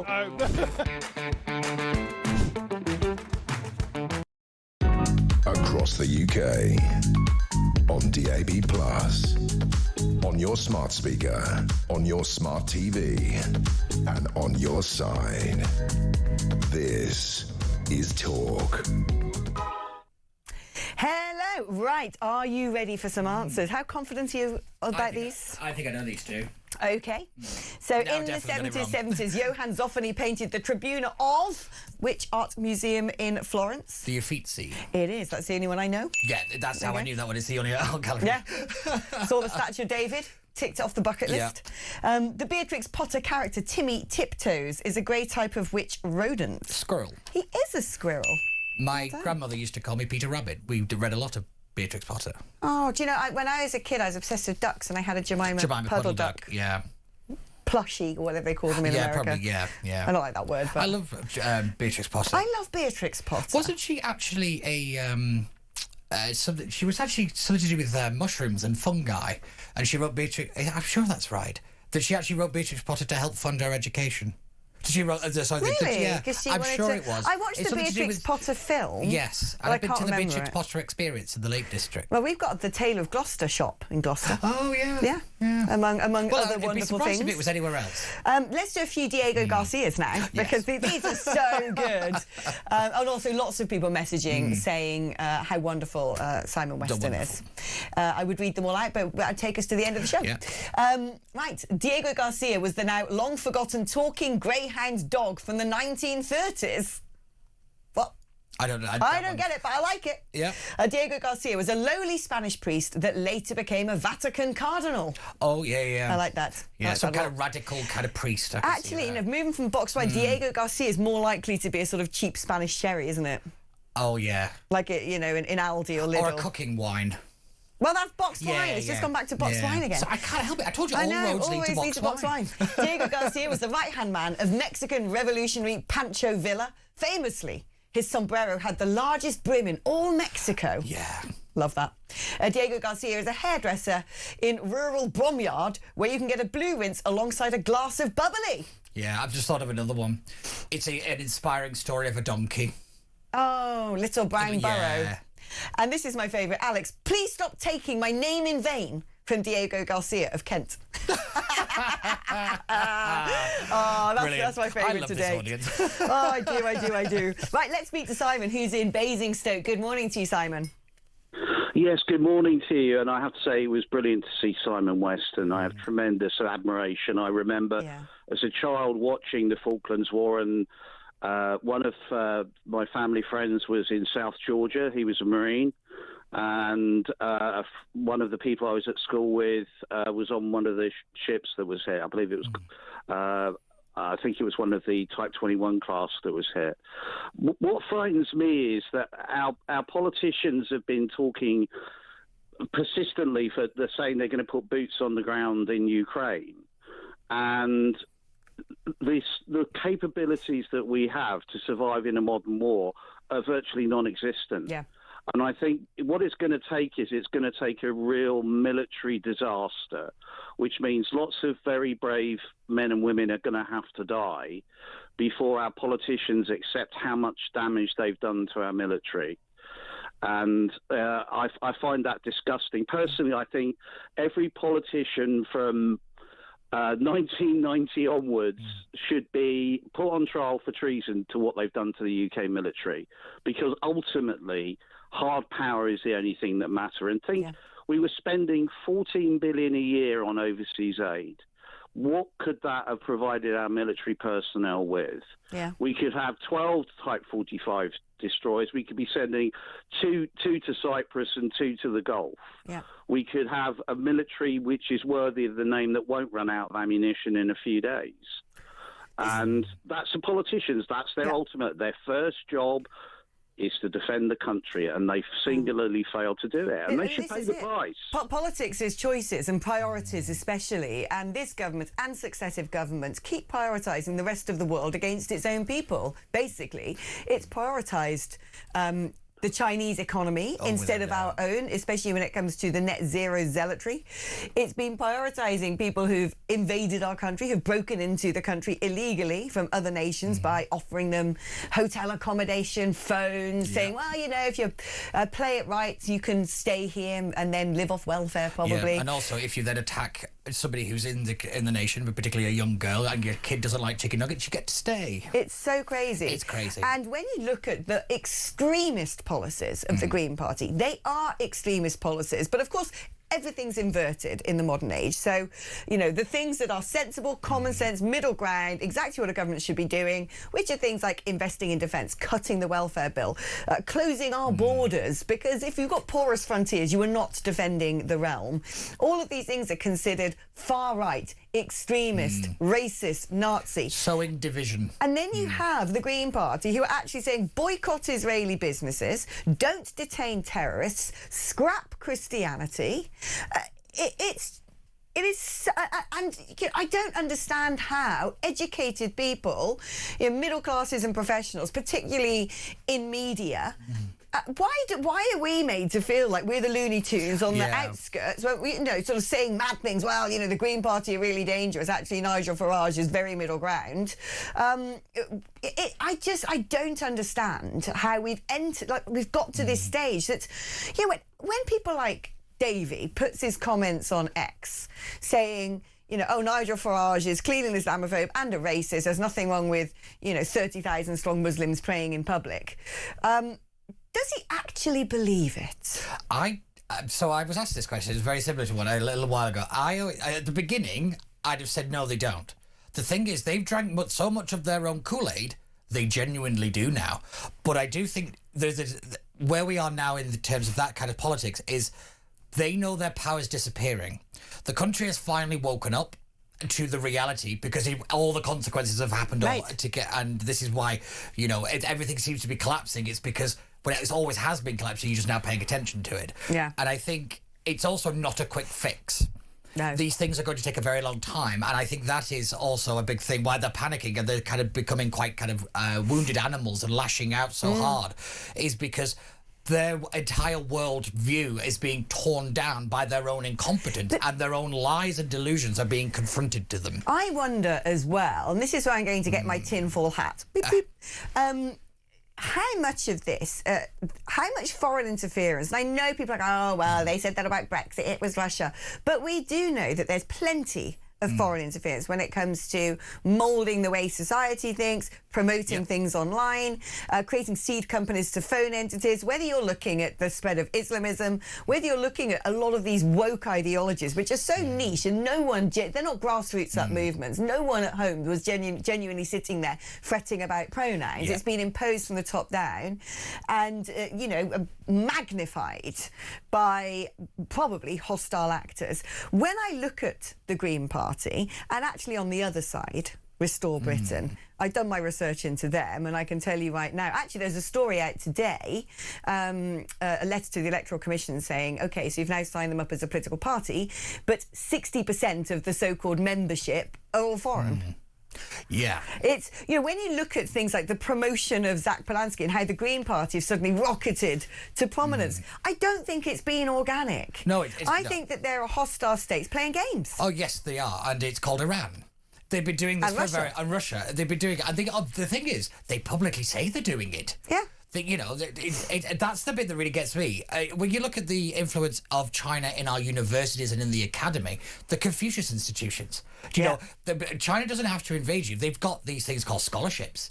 They fund our education system at the very top end. So that is why it then disseminated into kind of the corporate world, into the legal world, into the political world, is because that generation were first captured and now they're at the top end, now running things. That is why woke went mental very, very, very quickly, because that generation all believed this stuff. And, you know, when you don't actually have a robust defence of your own civil society, this is what happens.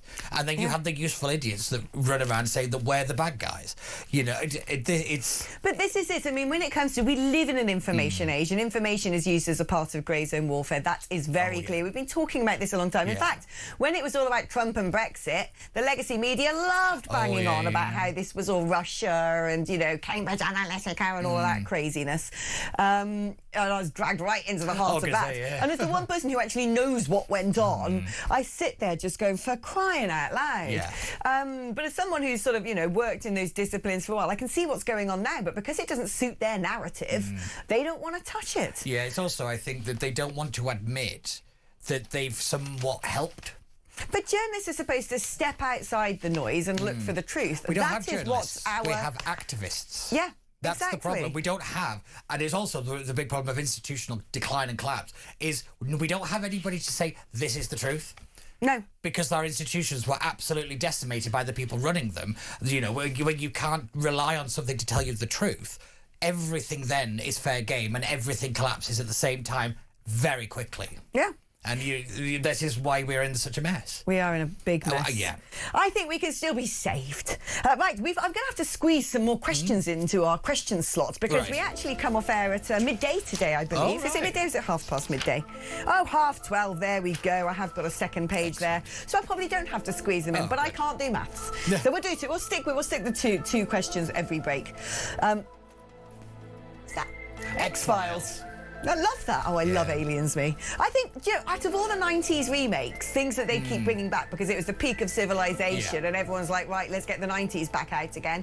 I think a remake of X-Files would be amazing, considering we live in this age of disclosure as well. Yeah. Oh, see, I just think they'll ruin it and they'll make it woke, so I want them to stop bringing things back. That's my thing. Stop. I mean, if X-Files was remade, the aliens would all be put up in 5-star hotels, where are the aliens? The far right. Oh, that's true. Yeah. There you go. Which branch of mathematics is the subject of Matt Parker's 2024 book, Love Triangle? Which branch of mathematics is the subject of Matt Parker's 2024 book, Love Triangle? And, getting very sciencey now, in chemistry, which aqueous solution of calcium hydroxide is used to test for the presence of carbon dioxide? So in chemistry, which aqueous solution of calcium hydroxide is used to test for the presence of carbon dioxide? Right, those with MSCs, I hope you're feeling very smug. Barnsley's got a quizzical look, but let's see if he's got the answers just after this.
across the UK. On DAB+, on your smart speaker, on your smart TV, and on your side. This is Talk. Hello and welcome back. Let us do the answers to those questions, shall we? How confident you are with the sciences? Oh, terrible, actually. Physics, okay. Chemistry was never my strong one. Chemistry's hard because it's just a lot of multi-syllabic words. Yeah. And you've got to know your ides from your eights. Yeah, it's one of those things. Because I was always very terrible at maths, but physics I could do, which always confused a lot of my physics teachers. Yes, because I did metaphysics at university as part of philosophy, and I loved it.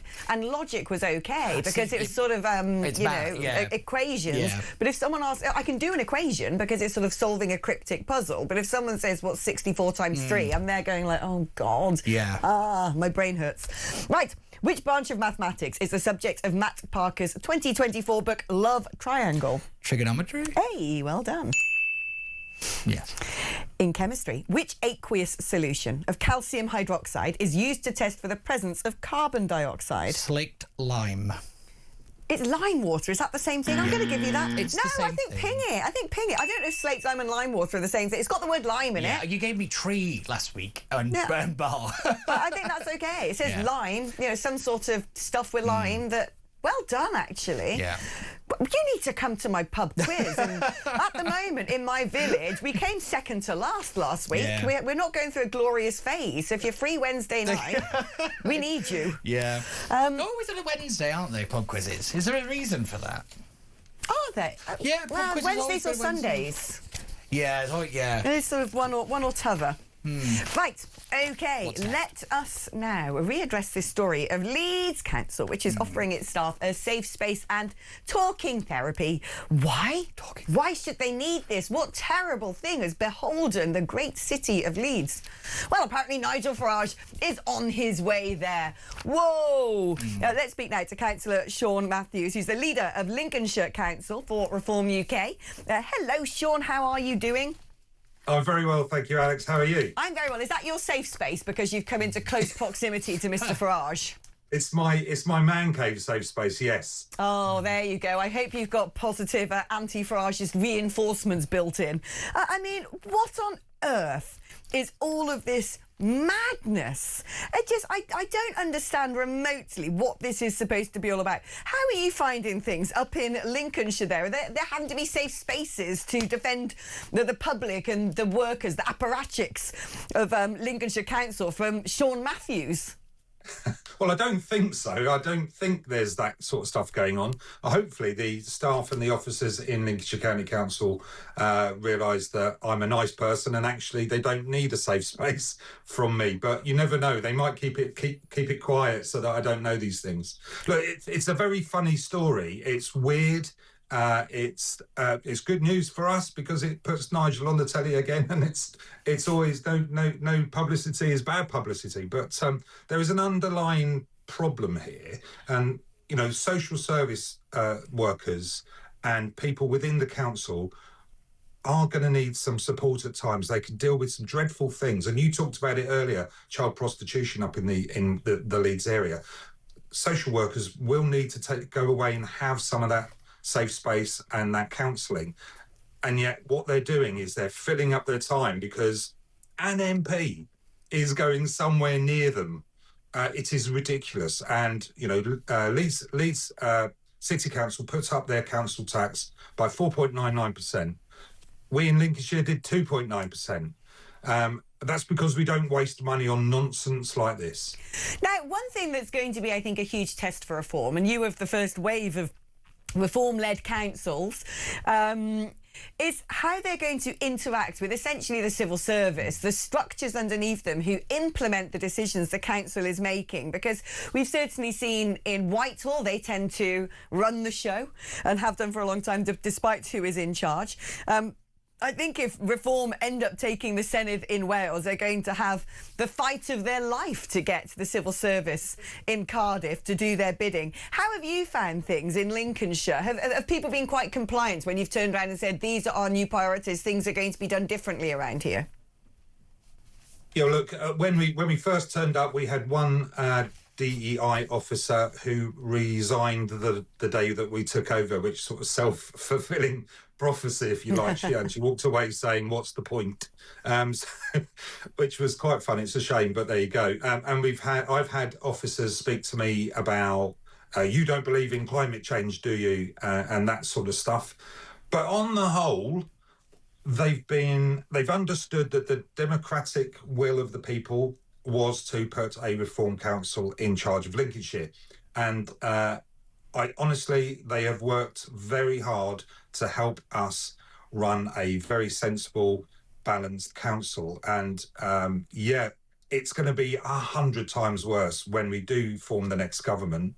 It's going to be a lot of work, but experiences that we are getting at the moment, the other leaders of the councils around the country are getting, will help us on that path.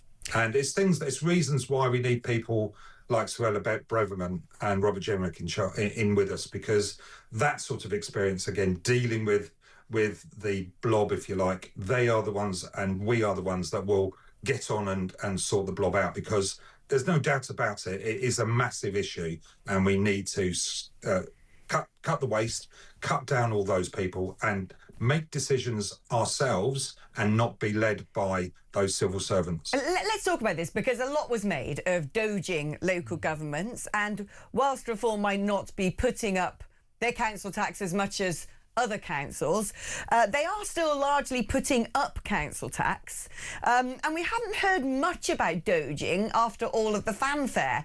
And you talk about sort of laying off certain staff, reducing the numbers, cutting the dead waste out of the civic structure of councils. Why has that not been done already? Is there a risk, actually, that when you sort of, say policies out loud and say this is what we're going to do, the reality is you're then faced with, well, if you, get rid of these people, you've got to pay all this redundancy money, it might be cheaper to keep them.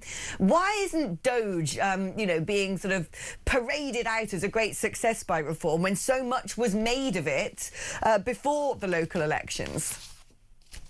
Well, I think it's because it's more of a philosophy than a team coming in and taking over and running and looking at every single byline on a spreadsheet. Since the first day that I took over as the leader of Lincolnshire County Council and my team came on board and started working for the council for the improvement of Lincolnshire, Doge has been an issue on everything that we've looked at. So every line that we do, every decision that we make, we do it with that sort of philosophy in the background. And it's just easier to crack on and do that every single day than to, for a start, blow our own trumpet about it. We've got a job to do. We're getting on doing it. We're saving hundreds of millions of pounds across the councils that we run, and we're just doing the job. Doge is part and parcel of that, and we don't need a team coming in managing that. We're just doing it ourselves. Now, talk to me about things such as, do you have, I'm assuming every council probably has migrant hotels in their area. How's the scene in Lincolnshire? Are you able to do something about it? So Lincolnshire is a county council. We don't really get that involved in migrant hotels. There is one in Skegness. That's about it, and I think there's about 14 people in there. Right. But this is dealt with by the district councils, not the county council at the moment. But it all depends. Local government reorganisation next year, if it goes ahead, could well mean that we'll have to deal with that. And when you say deal with it, would you be looking at doing things like encouraging judicial reviews, trying to block this legally, and will that come with a significant price tag? Well, as you know, JRs have to be legally allowed to go ahead. So the price tag may or may not be a relevant issue, because, to be honest, if there's not a flaw in the process, then you can't do a JR. But yeah, if we end up dealing with migrant hotels, then we are going to do things like other reform councils are doing, and stand up against it, fight for it.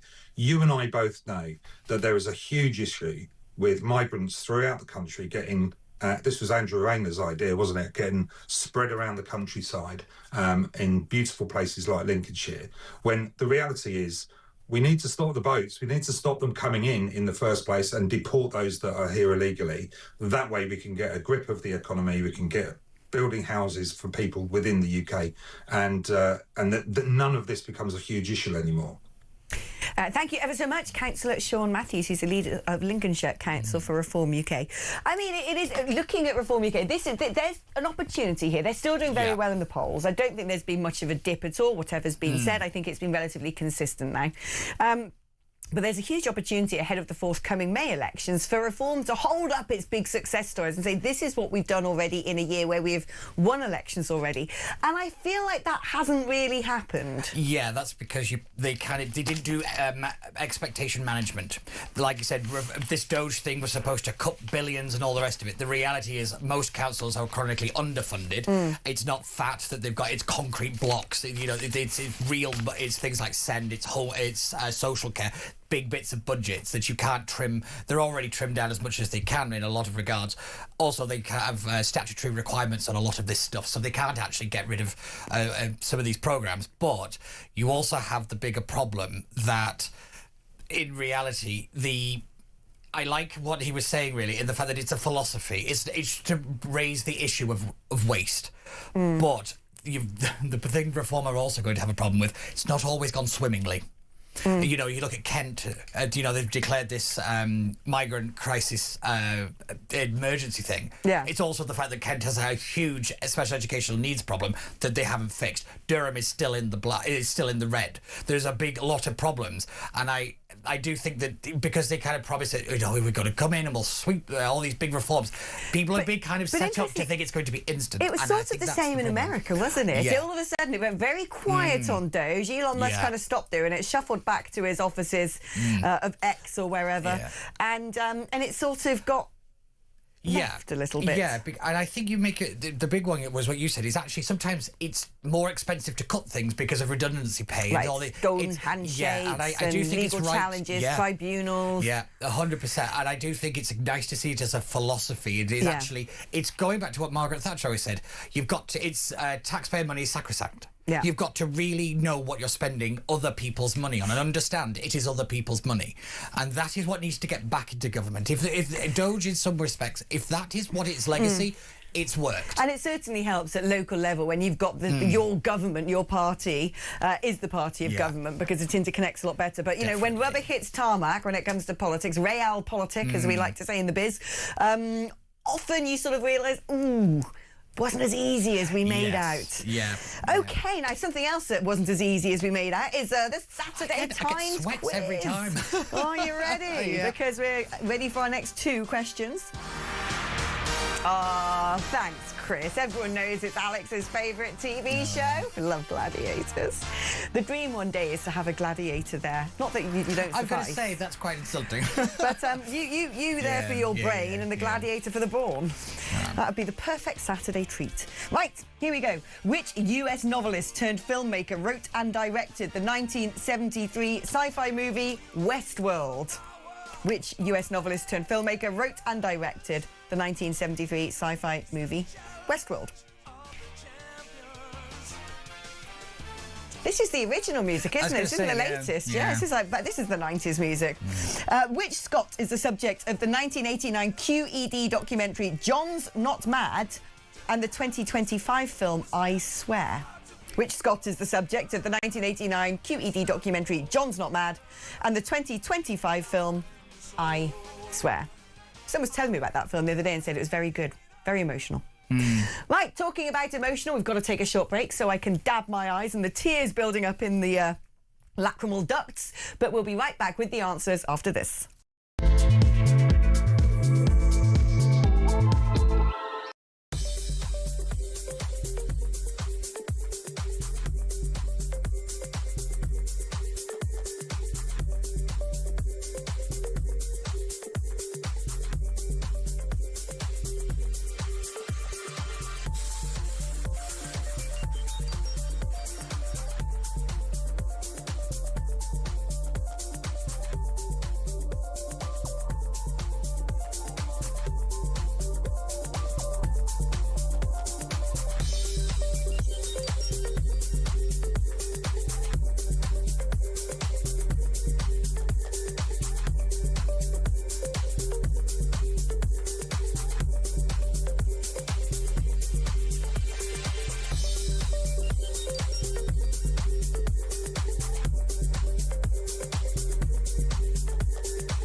crown is facing its gravest test in decades, and the royalty from Talk is your front row seat. With royal reputations under pressure and probing questions about public trust, we unpack every twist and revelation with the biggest names in the business. From the throne room at Buckingham Palace to a mansion in Montecito, we follow every royal ripple. Never miss a moment of The Crown in Crisis. Subscribe to The Royal Tea from Talk on the app or wherever you get your podcasts. Across the UK, on DAB+, on your smart speaker, on your smart TV, and on your side.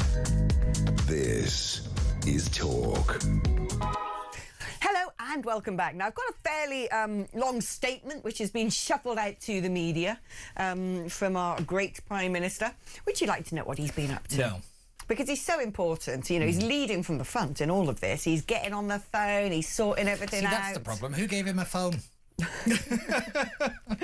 This is just, honestly, this is so desperate, but I'm going to read it. I'm going to read it poker-faced. All right, OK, so we're doing Radio 4. We're doing Radio 4. Sir Keir Starmer has spoken to the Crown... That's a good That's Radio 4 really voice. good. That's really good. They'll be giving me the shipping forecast next. Yeah.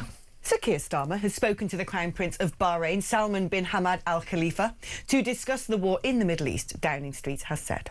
A spokesperson said the Prime Minister spoke to His Royal Highness Crown Prince Salman bin Hamad Al Khalifa this morning. Both condemned Iran's ongoing attacks on critical national infrastructure and the Strait of Hormuz. The Prime Minister updated on the US use of UK air bases in the collective self-defence of the region, including to degrade the missile sites and capabilities being used to attack shipping.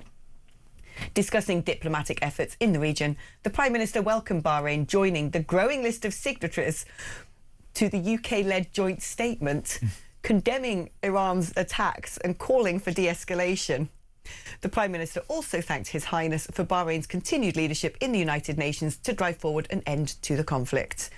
I mean, yeah, Chris is just here trying to laugh, because when it came to the bit that he thanks Bahrain for joining the UK-led statement condemning Iran's attacks. Is this what our Prime Minister... First of all, I'm pretty sure what's happened is Bahrain's probably got on the blower and said... Dude, what are you doing? Why aren't you helping? Yeah. Why are you dragging your heels? You're blimmin' useless. And what... I mean, great. Sir Keir Starmer's act of war is a strongly worded letter saying, I don't like war. Yes. And he's asked other people to sign it. Yeah, I feel like he's also the guy in the office that asks you to sign the group card for somebody that's not very well that you don't know the name of. That is so true. He is that little sort of, you know, job's worth, isn't he? Yeah, he said, but he always gave the most money in the little collection thing and made a big deal out of it. But, I mean, what's this? He's spoken to Bahrain, who have suffered attacks and missile strikes on their energy infrastructure. And, you know, essentially, if I read between the lines, both condemned Iran's ongoing attacks on critical national infrastructure. He's updated them that the US is allowed to use UK bases in the collective self-defence of the region.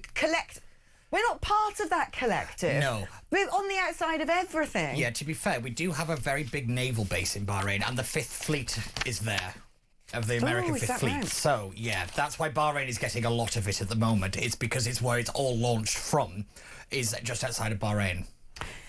I mean, clearly, this is... I think this is the Gulf getting in touch with us going, what has happened to the UK? Yeah. And Starmer's, he's flailing now.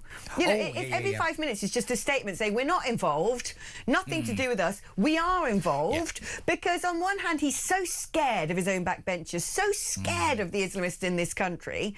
And then the other, the rest of the world is going, what are you doing? He is so out of his depth. See, I don't know whether he's scared of his own backbenchers or he's scared of having to make a decision. I think that's what it is. I think this, the worst thing that could ever happen to Starmer is something you can't predict, because he works in the structures and all the rest of it. A war is very unpredictable. And I think this is why he is floundering. And also, in my head, he's Wallace from Wallace and Gromit. So he's going, oh no. And I've got that image in my head. We were speaking to a Labour MP just yesterday. He's quite outspoken, a friend of Sir Keir Starmer. And because I said to him, is Starmer being dragged around and pulled about by Lord Hermer? And he said, no, actually, this is Starmer. He's very resolute. He, you know, Well, who knows? You could be resolute, but you'd also be a stick in the mud. Dangerously, he's dangerously stuck in the mud. Dangerously stubborn, yeah. Oh, it's just an embarrassment. Also, if you think about it, very Jeremy Corbyn. I mean, the next thing that he's going to get his knickers in a twist about, we haven't actually covered this story. It's on my little printy outs, and I haven't done it because it's like, just stating the obvious, which is Labour rebels are threatening to force a Commons vote to expose the party's deepening divisions over the Home Secretary's new immigration reforms. So even the tiny little things that she is doing, they're going to have a big backbench revolt to try and sort of, give the government a blooded nose, as they did with the welfare bill. Yes. The things that we desperately need to do in this country are the things that aren't being done. There is absolutely zero decent medicine coming out of the socialist government. And on one hand, you've got a country fast circling the plug hole, and we can see its weaknesses, and on the other you've got these nutters, newly elected mob of extremists with the Labour Party who are constantly trying to prevent the Prime Minister doing the very basics to keep us safe. Yeah, it's terrifying. But my thing with these announcements was I think they were done deliberately because they were never going to get through in the first place. Everybody knew that everything that came out of Shabana Mahmood's mouth was never going to happen. Yeah. And I think they deliberately kind of made it seem really far right or whatever they want to call it, just so they could have a headline and get through that bit of a crisis. Yeah, and it's always the consequences of their actions keep catching up faster they can run away from them.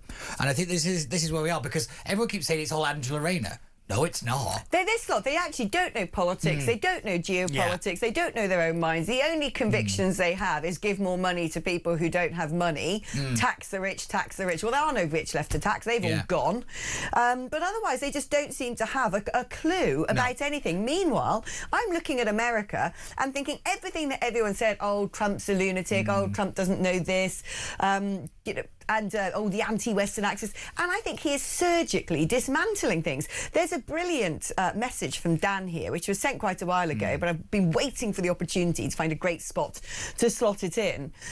He says Trump is taking out Iran for many reasons, but mainly to stop missile supply to Putin. And with the Strait of Hormuz being blocked, it gives Trump the opportunity of lifting sanctions on Russia. To bring them back into the global economy. Putin must be looking at a way out of war in Ukraine, whilst looking victorious to his people and getting the economy back to selling energy rather than building military hardware as a way to do it. Sometimes a war somewhere else can prevent the possibility of World War III. There's method in the madness. Do you know why that's true? The Alaska summit between Trump and Putin was the largest congregation of Russian businessmen outside of the Federation. They were deliberately there. The summit had nothing to do with Trump and Putin meeting. It was American business and Russian business getting back together, because you have to bring them back into the economy. What is so strange here, okay? Now, I'm not becoming some sort of Putin apologist, and I'm not condoning the invasion of Ukraine, but all the prime ministers have made a big song and dance about how dangerous Putin is. Well, he's got Ukraine, he's going to come after Poland next, he's going to be going into Latvia, Lithuania, he's going to invade Britain, we're so unsafe. Now, I'm not saying that those things are not true, but Putin keeps saying, I don't want that. I'm not interested in Europe. I want the bits that I think were technically Russia's anyway, where the Russian speakers are, and where they've got a load of good stuff, oil, gas and fertiliser and all the rest of it. And I'm not interested. What I don't like is, this is the thing he's saying publicly, and I'm not saying we should believe him at his word, but what I don't like is everybody ganging up and surrounding us, and NATO, promising us we're not going to put missiles and, sites around our borders, and yet that's what's happened. And everyone's like, Putin's dangerous, he's going to invade Europe, this is, the end of times unless we do something now. Meanwhile, you've got the mad Ayatollahs in Iran going, look at the nuclear weapons we're making. Let's destroy Israel. We're going to kill everybody in the world. And then we're actively seeing them fund the terrorists, chucking missiles about, attacking the Strait of Hormuz, agitating, trying to generate a sort of mad end times eschatological World War III. And the political leaders going, where's the evidence? Yes. Where's the plan? Where's the evidence? Why are you attacking Iran? Iran's not done anything. And I'm like, why is there this sort of division where they go, Putin, threat? And I'm like, look, I'm not saying that, I don't think Putin's a good guy. I think we should worry. But where is the evidence that Putin's planning to invade Europe? As compared to where is the evidence that Iran very much wants to destroy Israel? Yeah, I think it's because people think that everything's a movie. I think we're stuck in that kind of idea of, it's all Hollywood and there's James Bond running around and all the rest of it. The reality, I think you're right with Putin why he wants the territory. It's because it's what's under the ground. Right, we got to squeeze in our questions. Oh, yes. Nice thought, but shut up. Tradition holds that Augustine of Canterbury baptised which king of Kent? By the way. Oh, gosh. Oh, blow it. That's because Chris has dropped the ball. Right. Tradition holds that Augustine of Canterbury baptised which king of Kent on Whit Sunday in 597? Which British philosopher wrote Animals and Why They Matter in 1983 and The Ethical Primate in 94? We'll have answers for those questions and the previous questions just after this break. And next time, Chris, nag me more in my ear, son. We're just getting lost in this, aren't we? Anyway, answers on a postcard. See you soon. It's IRN and Sky.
Across the UK, on DAB+, on your smart speaker, on your smart TV, and on your side.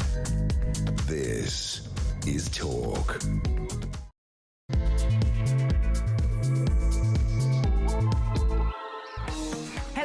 Welcome back to the show. We got a bit loosey-goosey at the end there with timings and questions and answers. Yeah.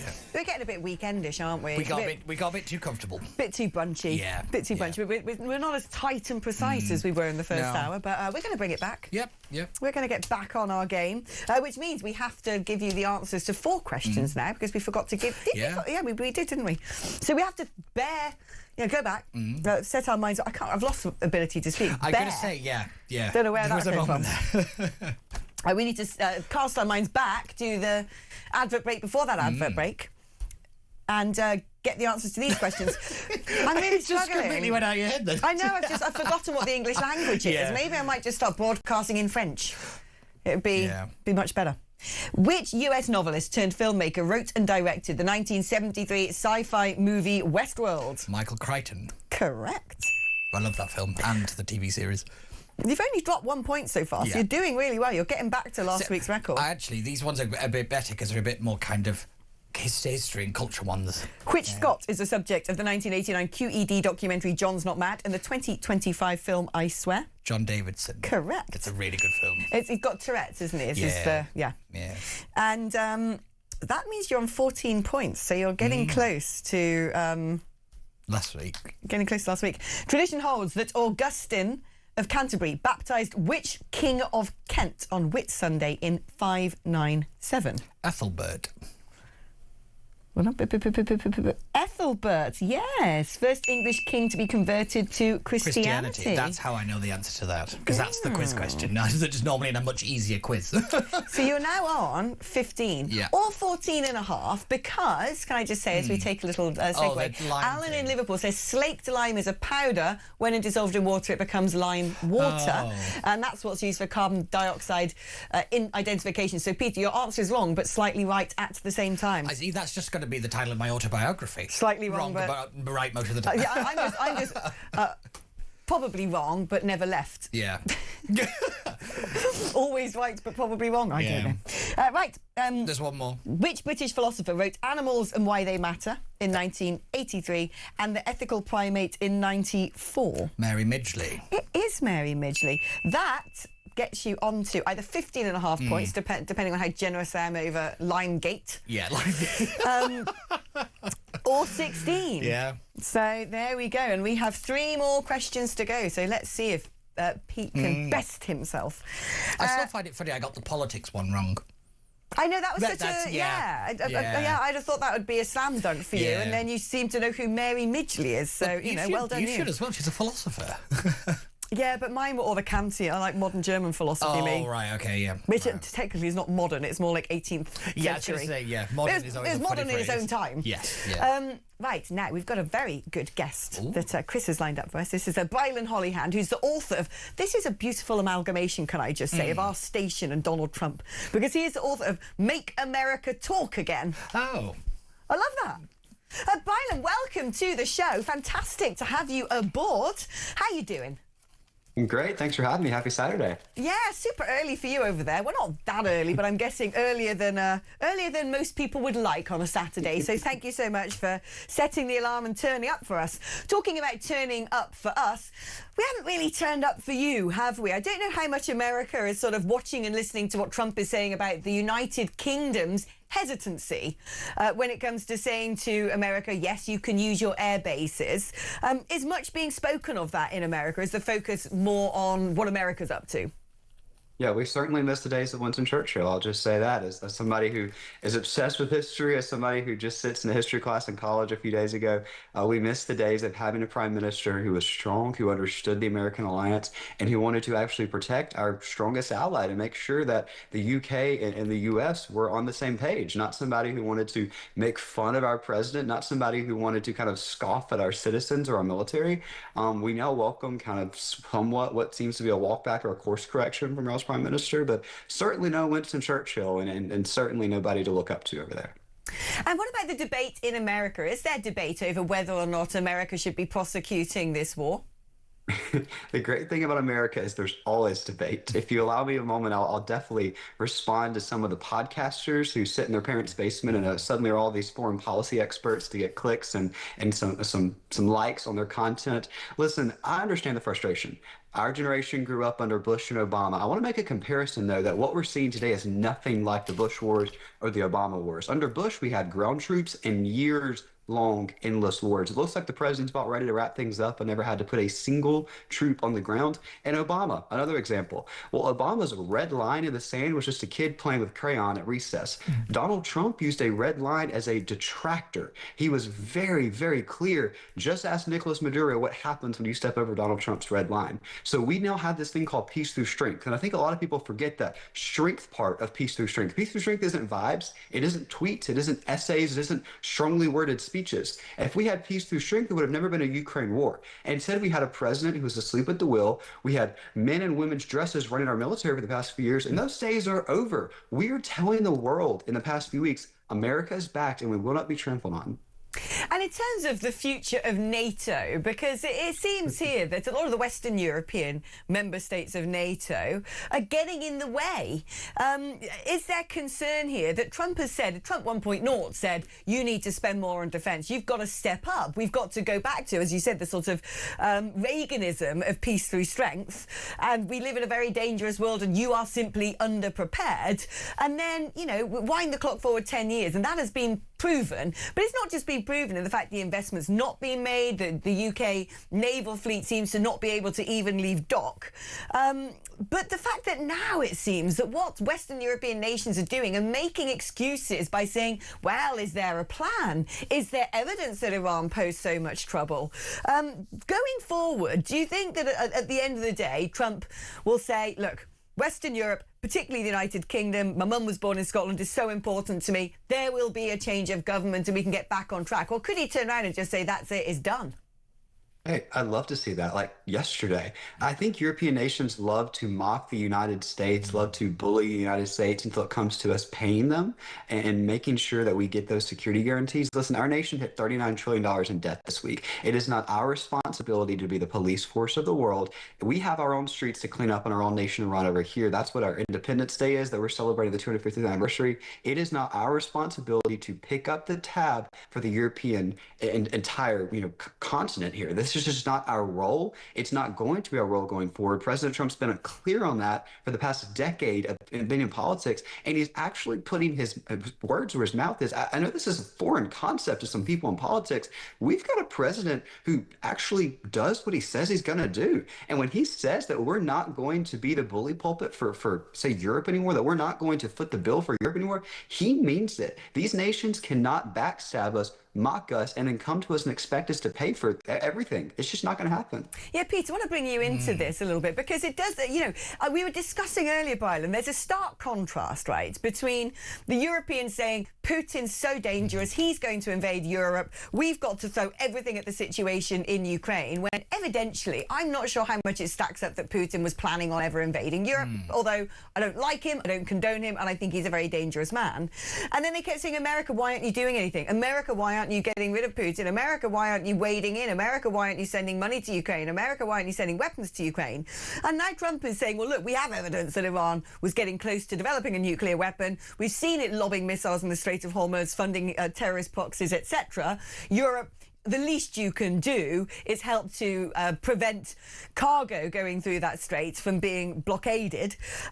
The Europeans are just not interested.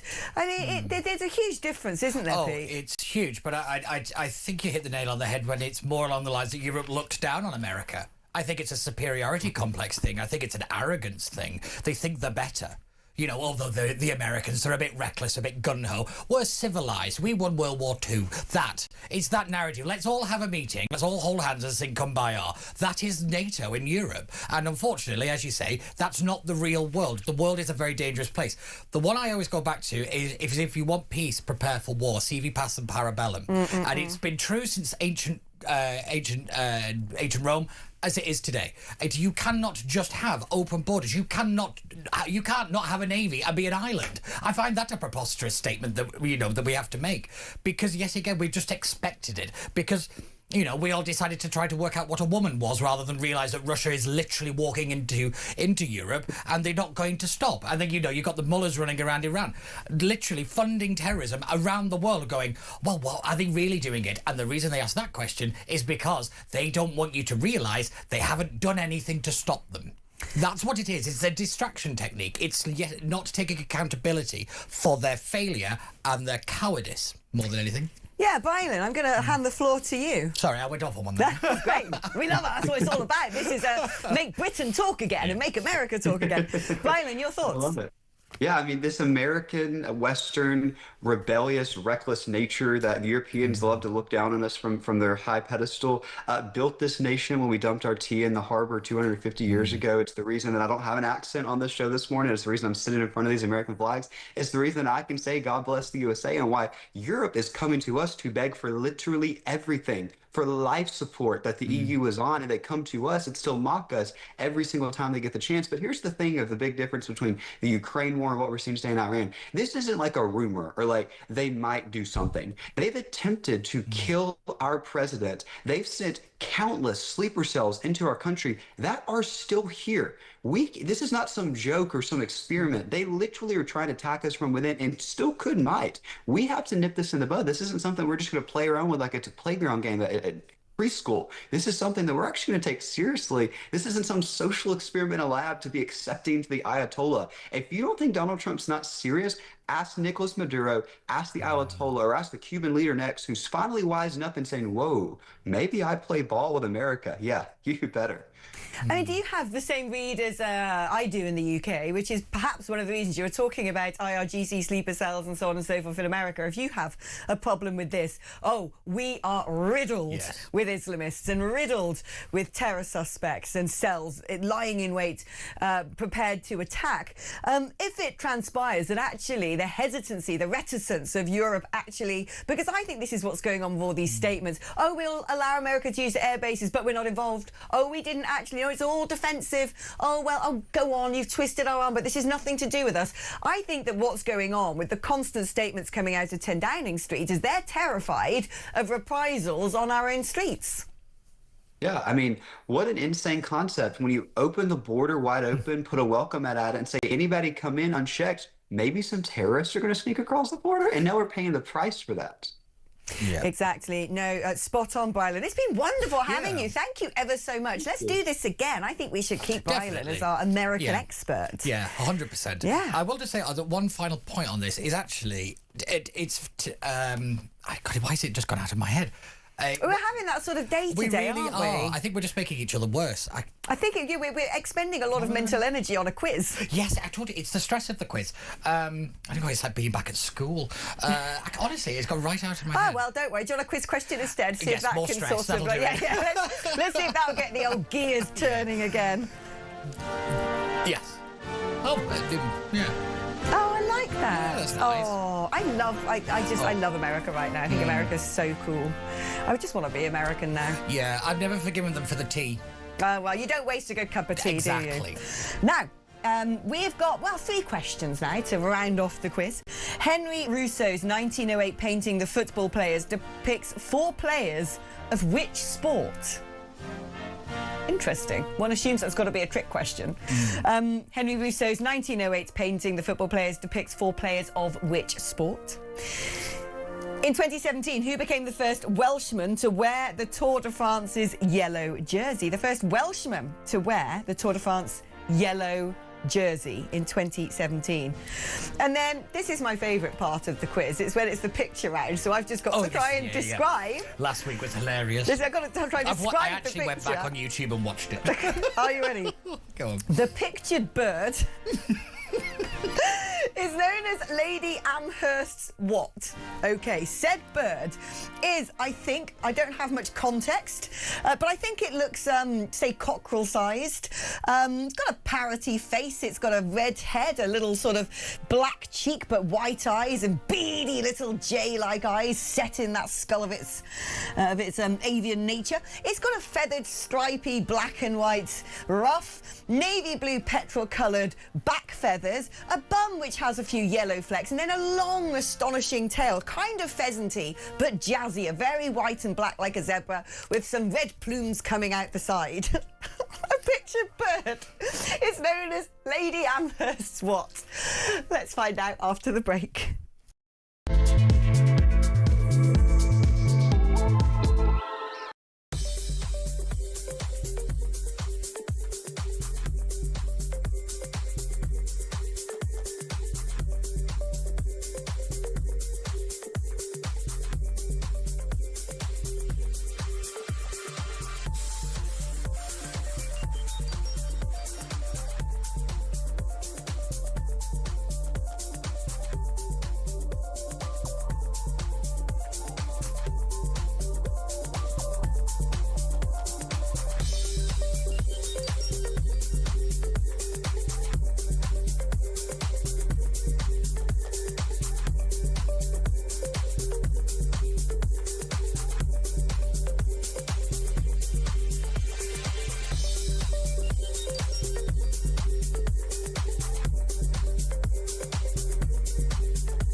crown is facing its gravest test in decades, and the royalty from Talk is your front row seat. With royal reputations under pressure and probing questions about public trust, we unpack every twist and revelation with the biggest names in the business. From the throne room at Buckingham Palace to a mansion in Montecito, we follow every royal ripple. Never miss a moment of The Crown in Crisis. Subscribe to The Royalty from Talk on the app or wherever you get your podcasts.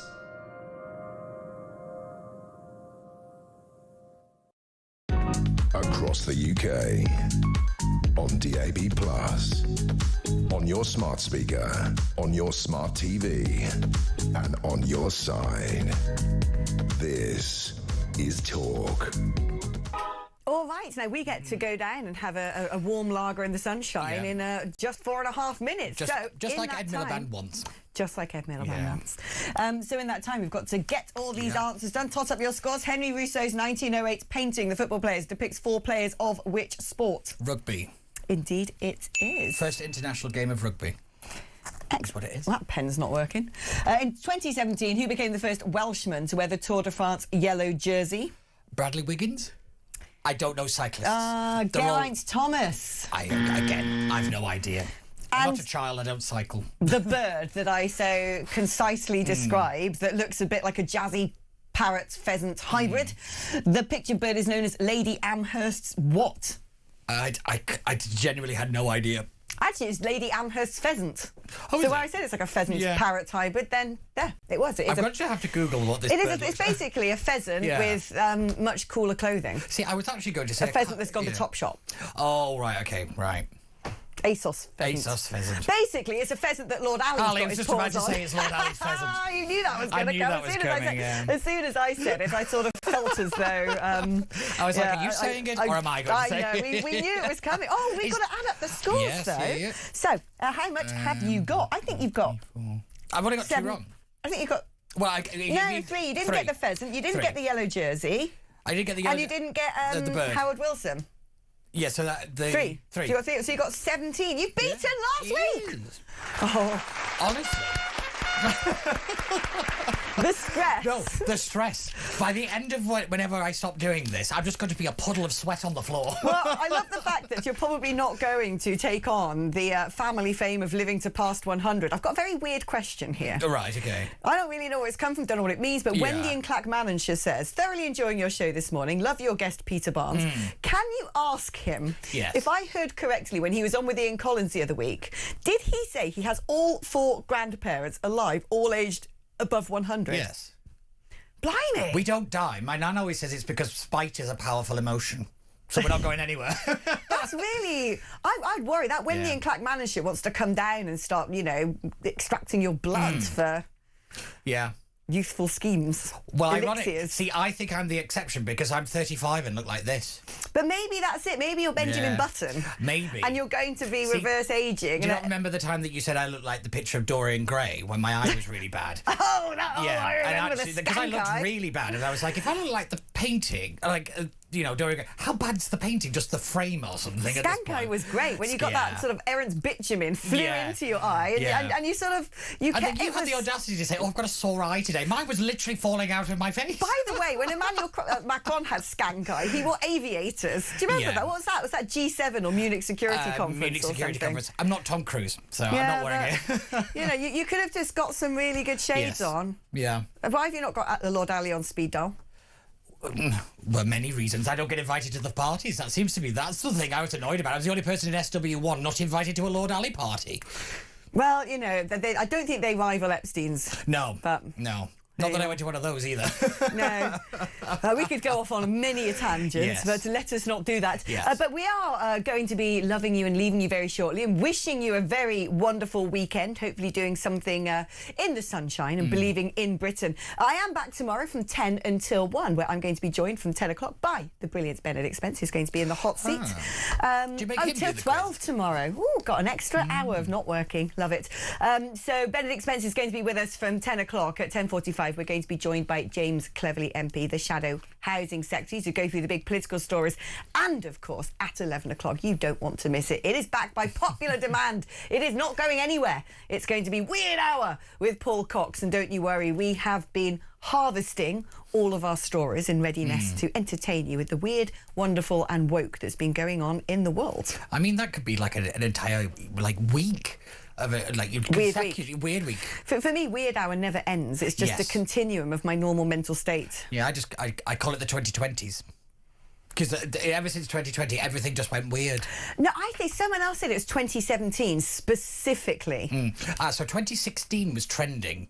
There was a piece in Vogue about how it was the year that everything kind of declined and everything went really serious. Oh, but that's because it was Vogue to blame everything on Brexit. Yeah, and it was also when Trump won. If only we could just get Brexit done. I know, it's been 10 years and we're still waiting. I think, ironically, for my family that doesn't seem to die, I'm not going to see Brexit actually happen. You live to 250. Yeah.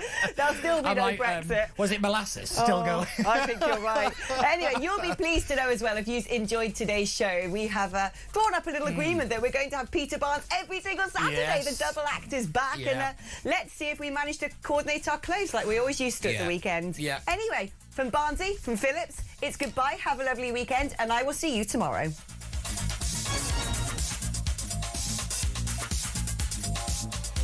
You take